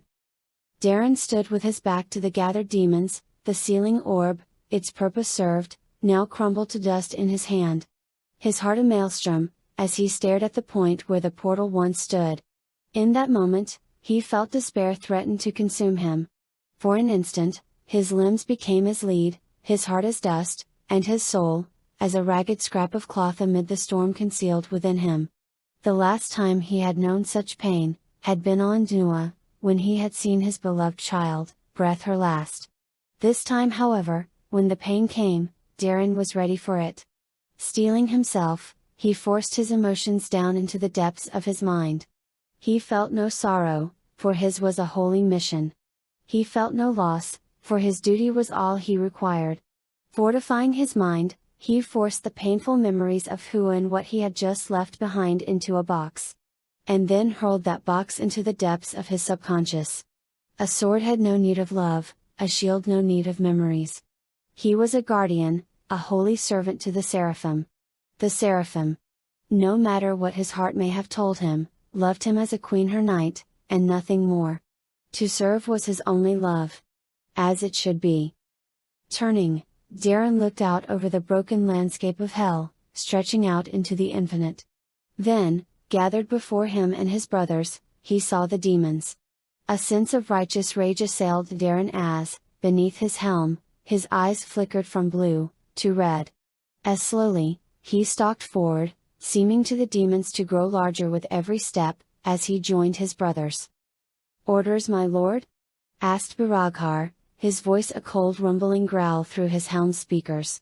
Pulling free his hard light sword, Darren activated it. The burning golden blade flashing into existence with a flare of brilliant white light, and a sound like a knife being drawn across stone. Clenching the blade in both hands, Darren answered in a voice that seemed to shake the world around him with unrestrained fury. The demons, overwhelmed by sheer undiluted terror, turning and making to run. As the Doom Slayer gave his order. Rip. And? Tear. As the final scene of Darren's memories faded into silver mist, Twilight Sparkle, Princess of Friendship, surrounded by her friends and family, stared in shock at Darren Grandel. In her mind, she felt an inexplicable numbness, as she tried to collate all the information she had just received. Turning mechanically to her left and right, she tried to gauge the reactions of her friends and family, only to find them all in a similar stupor. In the back of her mind, Twilight felt like she should be saying or doing something, but couldn't even begin to imagine what. Finally, Celestia spoke. "Now you know," she stated, wiping a tear from her eye. 1200 years ago, Darren and his brothers saved Equestria from extinction. Then sealed themselves away, and wiped their existence from history, to ensure we would never need to fear hell's evil again. Twilight continued to gape, as she stared at Darren's seated form. Before her eyes filled with tears. "You gave up everything. For us?" Darren's eyes opened, as Celestia and Luna dismissed the spell. The silvery mist of the Proatura anima dissipating almost instantly into nothing. Moving to stand, Darren gave a weak smile. Darren began, only to trail off as he staggered forward, his expression blank as he fell to one knee. "Darren!" The shout was echoed by all those present, as Twilight, Celestia, and Luna rushed forward. Only for Darren to suddenly hold up a hand. "Relax. He ain't dead yet. The voice that emanated from Darren's hunched-over form stopped all three princesses cold. Dumbass never did know when to take a break. Twilight's eyes widened, as she took an unconscious step back. The voice was far deeper than Darren's, and despite obviously trying to be reassuring, it was cold and cruel, with a sarcastic edge that made every word seem filled with spite. "Darren?" Spike asked in a shaking voice, hiding himself as best he could behind Twilight's hind leg. There was a dark and sinister chuckle that made the pony's manes stand on end. "Sorry, but the boss ain't home right now." Slowly raising his head, Darren fixed Spike with a crimsonite gaze that rent his remaining courage completely asunder. "Can I take a message?" he asked, a vicious grin adorning his features. Letting out a yelp of fear, Spike tried to hide himself beneath Twilight's tail, as the alicorn fixed Darren, or rather, the being now controlling Darren's body, with a stern look. "I wondered if I'd get a chance to speak with you. Doomslayer," she stated, her tone calm and even, as she gave the kneeling figure a gentle smile. At Twilight's expression, the Doomslayer's own smile vanished, replaced with a look of annoyance. "Speaking with me isn't something you should look forward to," he declared coldly. At that moment, Rainbow Dash ran forward to give the Doomslayer an enraged glare. "What did you do with Darren?" she demanded angrily. Fixing Rainbow with his gaze, the Doomslayer gave her a look of pure wrath. Instantly Rainbow felt her courage falter, a shiver of icy fear running through her, as she looked into quite possibly the most terrifying pair of eyes in existence. Yet, even so, she held her ground. "Well, would you look at the pair on you?" the Doomslayer mocked, a distorted smile appearing on his borrowed face. "I'm not scared of you," Rainbow declared angrily. Suddenly the smile fell from the Doomslayer's face, to be replaced by a look of supreme rage. "Well, you should be," he roared, sending Rainbow back a step with the sheer force of his fury, before suddenly becoming calm again. "But relax, my goody two-shoes of a jailer just got a little overtired. Moron hit how much that little fairy dust slideshow was taking out of him, 'cause he wanted there to be no more secrets between you and him." The Doomslayer scoffed. "And as per usual, I'm the one who has to save his worthless ass from face planting into the dirt." Rainbow, a look of indignant anger on her face, opened her mouth to reply, only for Twilight to step in.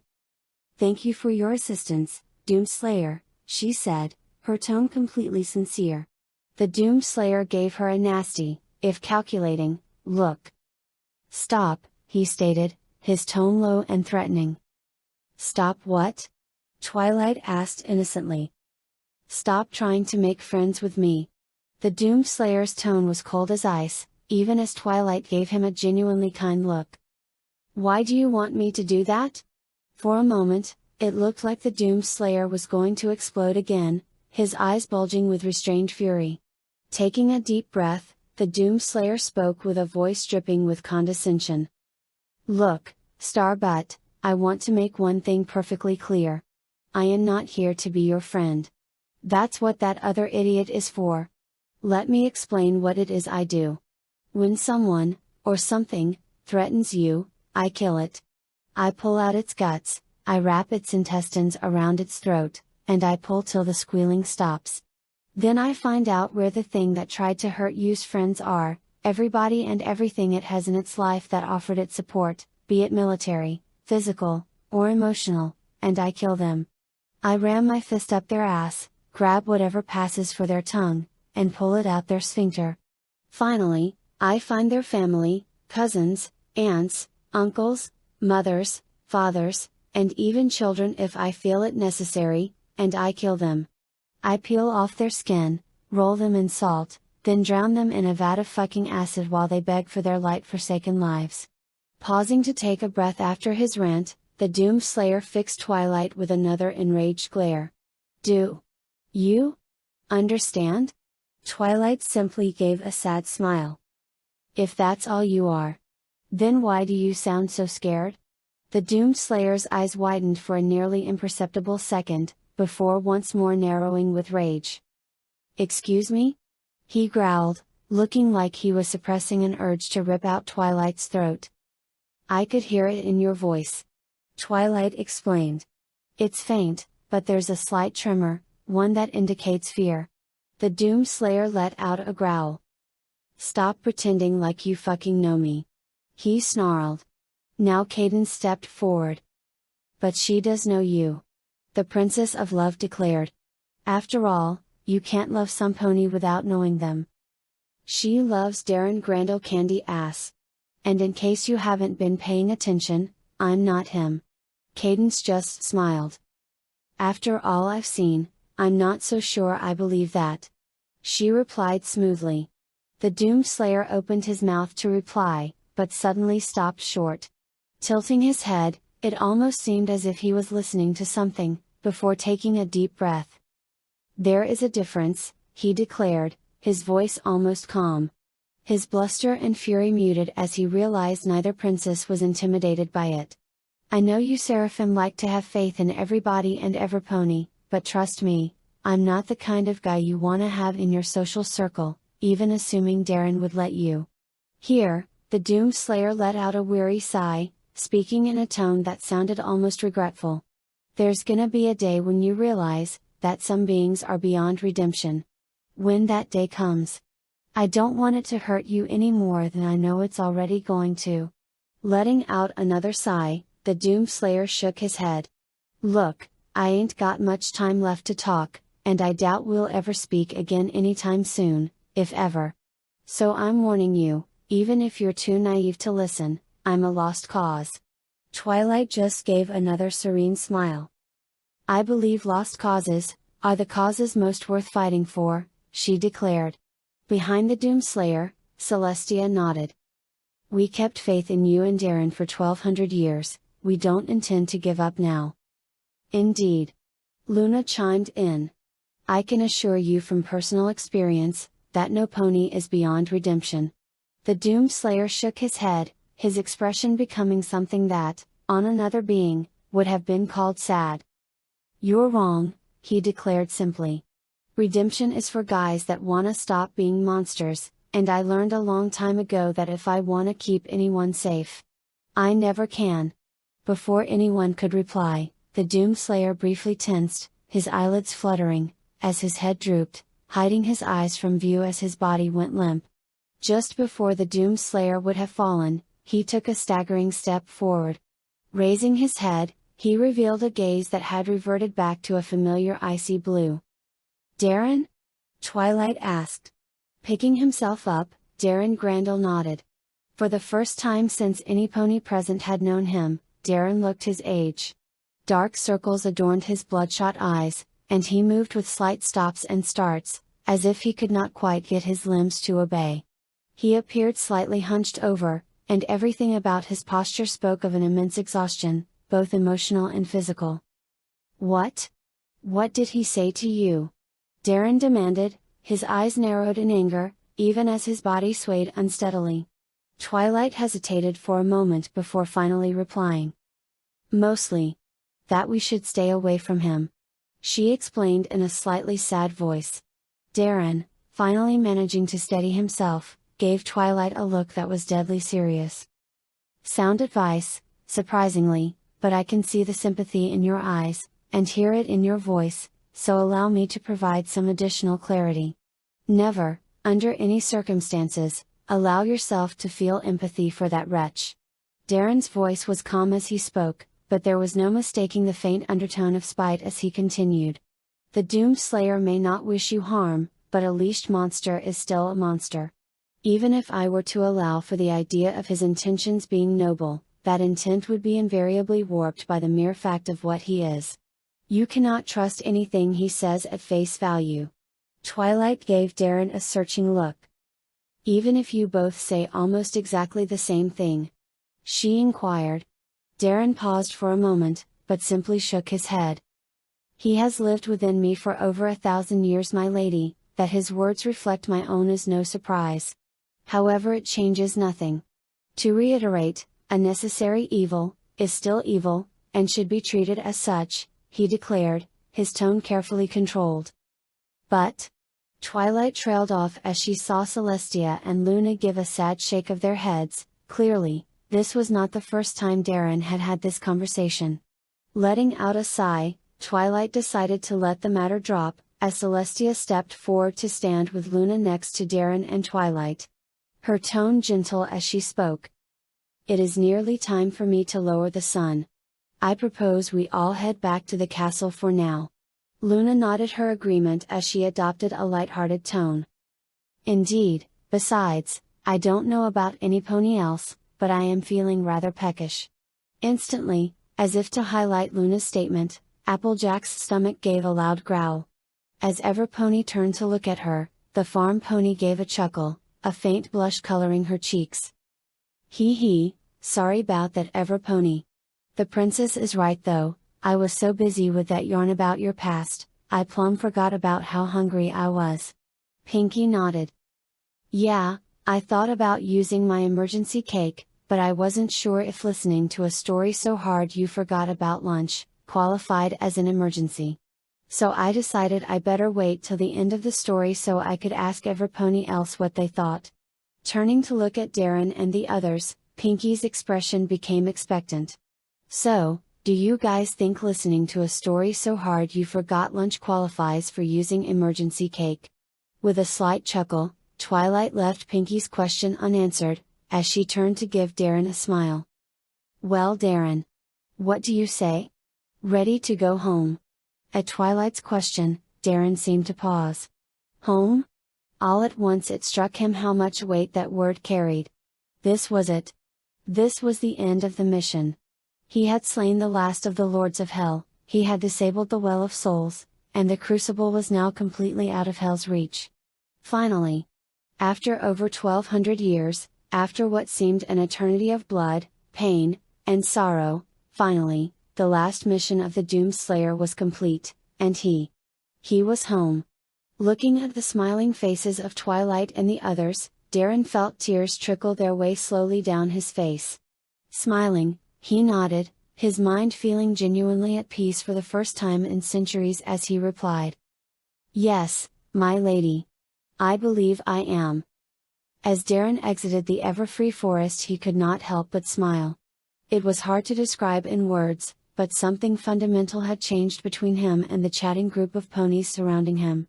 With the revelation of Darren's past, the bond between them had been fundamentally altered. At first, Darren had feared that seeing all his sins laid bare would drive his new friends from him. Instead, it had only brought them closer. Everything, from conversations to simple physical gestures, had become more personal. A sense of warmth and complete trust permeated everything. There was no tension, or sense that ponies were hiding how they felt. In one fell swoop, Darren had lost all his friends, and in their place, had gained a family. Which made it all the more terrible. When 3 panting and panic-faced fillies ran up to him, babbling at a speed that made them completely incoherent, and gesturing wildly with their hooves, Apple Bloom, Sweetie Belle, and Scootaloo, looked like they had just come from an all-day marathon. Their manes plastered to their heads, and covered in dust, burrs, and even a few twigs and leaves, the girls were clearly running on pure adrenaline. Instantly, Rarity, Applejack and Rainbow Dash ran forward. "Sweetie Belle," Rarity cried out, shocked at her sister's disheveled appearance. "What in Equestria is the matter?" "Apple Bloom, y'all gotta slow down, I can't understand a word you're sayin'." "Deep breaths, Scootaloo, you need to." Flurry Heart and Derpy. All 3 fillies shouted the names at the exact same time, before turning to look at Darren with tears in their eyes. "You have to save them." For an instant, time seemed to stand still, as Darren stepped forward. His expression was unreadable, as he spoke in a voice that somehow was at once reassuring and terrifying. "Tell me what happened." Somehow, the intensity of Darren's words seemed to steady the 3 fillies, as they finally managed to take a breath and calm down. Then, in as detailed a manner as possible, the 3 explained what had happened. In a secluded area just far enough from Ponyville for the hills to hide it, Darren Grandel found Derpyhoof sitting calmly on a patch of long grass. As instructed, he had waited until midnight, the moon overhead illuminating the scene with its pale silvery light. Darren did not speak as he approached, even his footsteps seeming eerily silent, as he and the ponies with him moved unerringly toward the gray Pegasus. With the exception of Spike, Rarity, and Starlight, who had volunteered to watch over the exhausted crusaders at Sweet Apple Acres, it was the same gathering as before. Directly at Darren's sides were Twilight, Cadence, and Shining Armor, all three of whom bore expressions of carefully concealed worry, bordering on panic. Darren, however, showed little emotion, his expression cold and unfeeling as he approached the designated meeting spot. As he got closer, Darren was able to make out the details of Derpy's appearance, and only an effort of extreme will prevented him from rushing to her side. She had clearly been in a fight. Her mane and tail were sticking out at odd angles, and in some places, bald spots showed where her hair had been torn out. Her body was covered in cuts, bruises, and scratches, her lower lip had been split, and one eye was swollen almost completely shut. Worst of all, however, was that one of her legs had been badly broken, bent almost perpendicular just below the knee. Only Derpy's wings had been left untouched, no doubt so she could fly back to deliver her message. Currently, however, Derpy seemed unaware of the condition of her body. Sitting there completely at ease, she seemed to feel no pain, her eyes glowing a poisonous green, that pulsed faintly in sympathy with a strange amulet around her neck. As Darren approached, an unnatural and cruel smile spread across her face. So, finally I get to meet the great hero of Ponyville.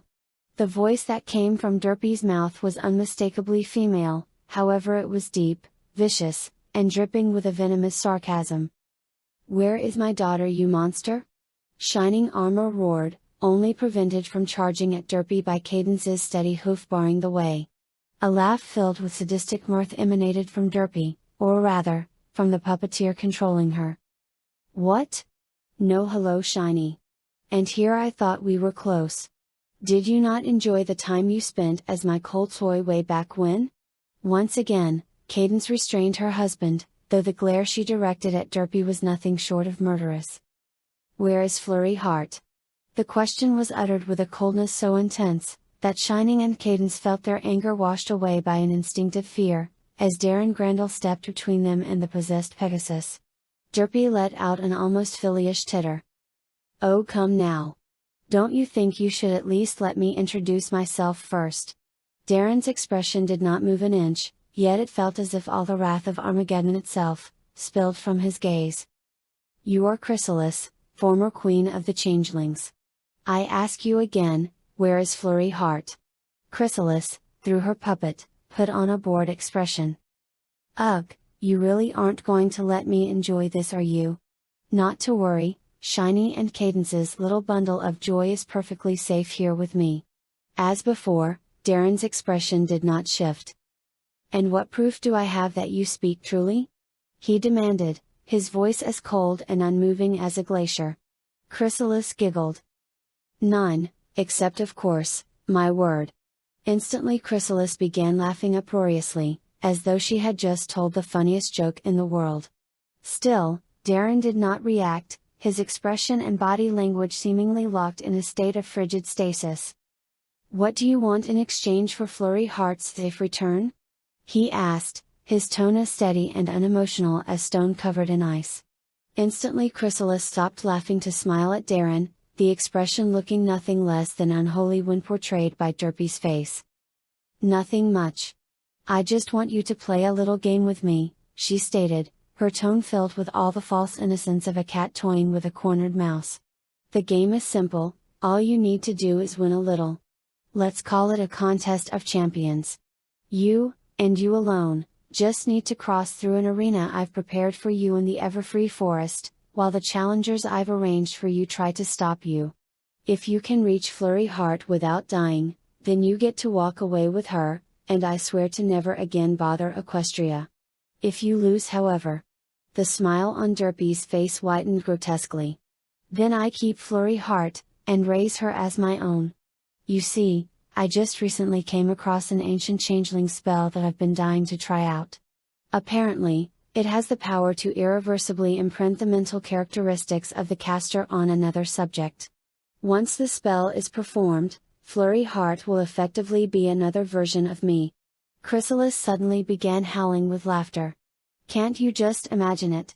In a decade or two I'll return with her to Equestria, my hive restored, and beaming with parental pride, as she rips Cadence and Shining's throats out with her bare teeth. Darren continued to glare unfeelingly at Derpy Hooves, however the expressions of every pony else turned from enraged, to ashen.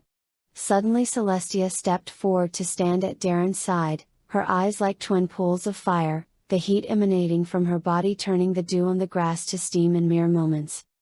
Even for you Chrysalis, this is a new low, Celestia declared, her voice echoing faintly.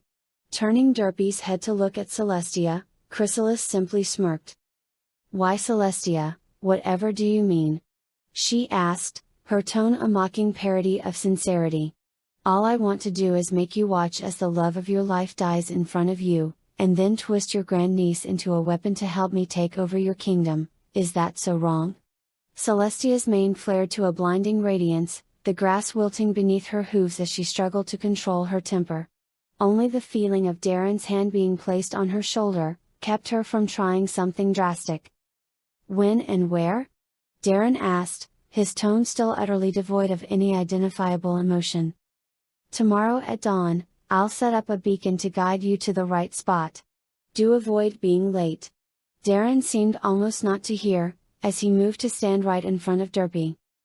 A final question, Darren demanded, and for the first time, a tremble of anger could be heard in his otherwise flat tone. A sickly sweet smile appeared on Derpy's face. Why not? A last request perhaps? Looking down into Derpy's glowing green eyes, Darren's voice was like the hammer of judgment itself. What happened to Lady Derpy? The smile on Chrysalis's stolen features grew. Ah, how sweet. You're worried about your little Freya. Answer the question, Darren demanded, his tone sending a shudder down even Celestia's spine. Chrysalis smirked. Well. When I tried to take the brat from her, she somehow broke free from my control for a bit. No idea how she managed it, but she really did not want to give the kid up. Kept saying something about how she'd never let me take her, and that she promised you she'd look after her and blah blah blah. Anyway, she had the audacity to disobey her queen and buck 2 of my drones into unconsciousness, so I had my subjects teach her a lesson. In that moment, every living creature within miles froze. All across the land, a feeling of indescribable dread filled the air. Birds and mice awoke in their nests to glance frantically around, every fight or flight instinct in their bodies screaming at them to run. Predators stalking through the night, halted in their tracks and whimpered, as pure terror assailed them from every direction, and swiftly sent them running back to their burrows and caves. Those few ponies in Ponyville not still awake and waiting for word on Flurry Heart's kidnapping, sat bolt upright in bed with a frightened gasp. Their blood running colder than if the Reaper himself had just walked past them. The ponies still awake, rushed inside their homes, locking their doors and windows with trembling hooves. No creature knew where exactly the wave of terror had come from, but all hoped with all their hearts to never find out. Meanwhile, at the epicenter, Darren Grandel stood, looming over the possessed body of Derpy Hooves, his voice like the kiss of death itself. I know who you are. Allow me to explain to you who I am. As Darren began to speak, it seemed as if the darkness around him deepened, the shadows almost seeming to flicker at his words. I am a being who has survived Armageddon. With blade and bullet, have I butchered the guilty and cast down their works into dust and ash. I have laid waste to armies, and slain would-be kings and tyrant lords alike. I have ground castles down, stone by stone, till only powder remained, and broken the weapons and armor of the darkness's greatest champions beneath my heel. I have devoured the flesh of monsters, and impaled their kin upon spears made from their very bones. Darren's voice seemed to distort, as his eyes shifted to an unholy red. I am a creature, who has slain armies, and made false gods tremble on their thrones. I am the Hell Walker. The forsaken champion. The bane of all that dares worship the might of evil. I am heaven's wrathful answer to the sins of men, and the depredations of monsters. I am the Doom Slayer. Here Darren ever so gently reached out, to take hold of the amulet around Derpy's neck, his voice becoming a whisper. And you have no idea what you have done. Many miles away, Chrysalis recoiled, her head exploding in pain, as Darren crushed the amulet, an artifact magically reinforced to be tougher than a diamond, into a fine powder. Reaching out his empty hand, Darren stopped Derpy from falling as she slumped forward. The poisonous green light fading from her eyes, as they filled with tears. Clinging to consciousness through her pain and exhaustion via an equine level of willpower, she looked into Darren's eyes. Through delirium and agony, she spoke, her voice raw. "I tried, Mr. Darren," she gasped out, shame and sorrow in every word. "I tried so hard. But there were just so many. I couldn't." Tears filled her eyes as she painfully shook her head. "I'm sorry. That poor filly. Have to save her?" Unable to hold on any longer, Derpy's will gave out, and she slipped into unconsciousness. As Darren gathered her up in his arms, he did not turn around as he spoke, his tone once more emotionless and cold, as he delicately cradled Derpy's limp body. "Lady Fluttershy, Lady Pinkamena." The pair said nothing, but Darren knew they were listening. "Go to Lady Derpy's home. Find her daughter Dinky, take her to Lady Fluttershy's cottage and have her stay there for the night. Keep her safe, keep her happy. Tell Dinky her mother is not feeling well, but give my personal assurance that she will recover, and that she will see her mother again as soon as it can be managed."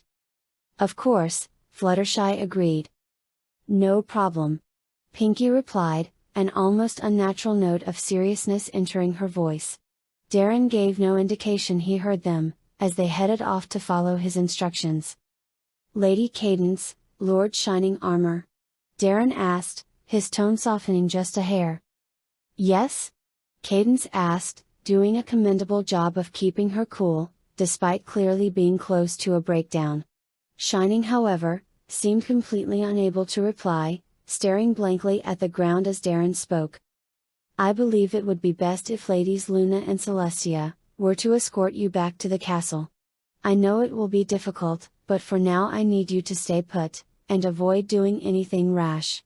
Cadence nodded numbly, as Celestia and Luna moved to her in Shining Armor's sides, to wrap a wing around each of them, in a gesture of sympathy and mutual comfort. As they left, Darren, still facing away from Everpony, gave the next set of orders. "Lady Applejack, Lady Twilight." "Watchire need Darren?" Applejack asked, her voice sounding more than a little hollow. "I need you two to head into town and reassure the populace. Difficult as it will be, you must explain what has happened, but urge Everpony to remain calm." "How?" Twilight asked, her voice sounding virtually lifeless. Darren still did not move as he replied. "Tell the truth, tell them that Flurry Heart was kidnapped, and that at dawn's first light, I will bring her home." Twilight and Applejack nodded, each taking a deep breath as they prepared to put on a brave face for their fellow ponies. As they headed out, Rainbow Dash looked to Darren. "What do you need me to do?" she asked, her tone shaken, but determined. Darren still did not move as he answered. "You shall remain with me, Lady Dash. In the event I must pass on further instructions, you will act as my messenger." Rainbow nodded. "You got it." Darren did not reply, nor did he move. After several moments of waiting, Rainbow spoke again. "Darren, are you okay?" For several more moments, Rainbow's only answer was silence. Then, Darren spoke. And Rainbow felt a shudder run through her. As Darren's voice trembled with an utterly terrifying level of barely restrained rage. "A Seraphim, a child, whom I am sworn to guard with my life and soul, was taken from her home and family by a psychopathic madmare. In my arms, I cradle the beaten and broken body of a single mother, and a dear friend, who was injured trying to protect the child it was my responsibility to look after. In a house not far from here, a young filly huddles scared and alone, wondering at the fate of the mother who lies injured in my arms. In the castle, a father and mother, must sit on their hooves as their child lies in mortal peril. And all of this, all of it, because I couldn't resist the urge to turn a simple explanation of the past, into a light damned field trip. As Darren turned to face her, Rainbow Dash felt herself become pinned to the ground with abject terror, at the sight of his face. Darren's eyes had become literal pools of bloody red light, his face's every vein bulging out and lit from within, as if his very blood had turned to fire. For an instant, small phantom flames of ebon black flitted across Darren's skin and armor. His breath steamed from his mouth, as though his very saliva had begun to boil, and when he spoke, Rainbow Dash could swear she heard a sound like distant thunder, accompanying every word. "I am alive, Lady Dash. But I am far from okay.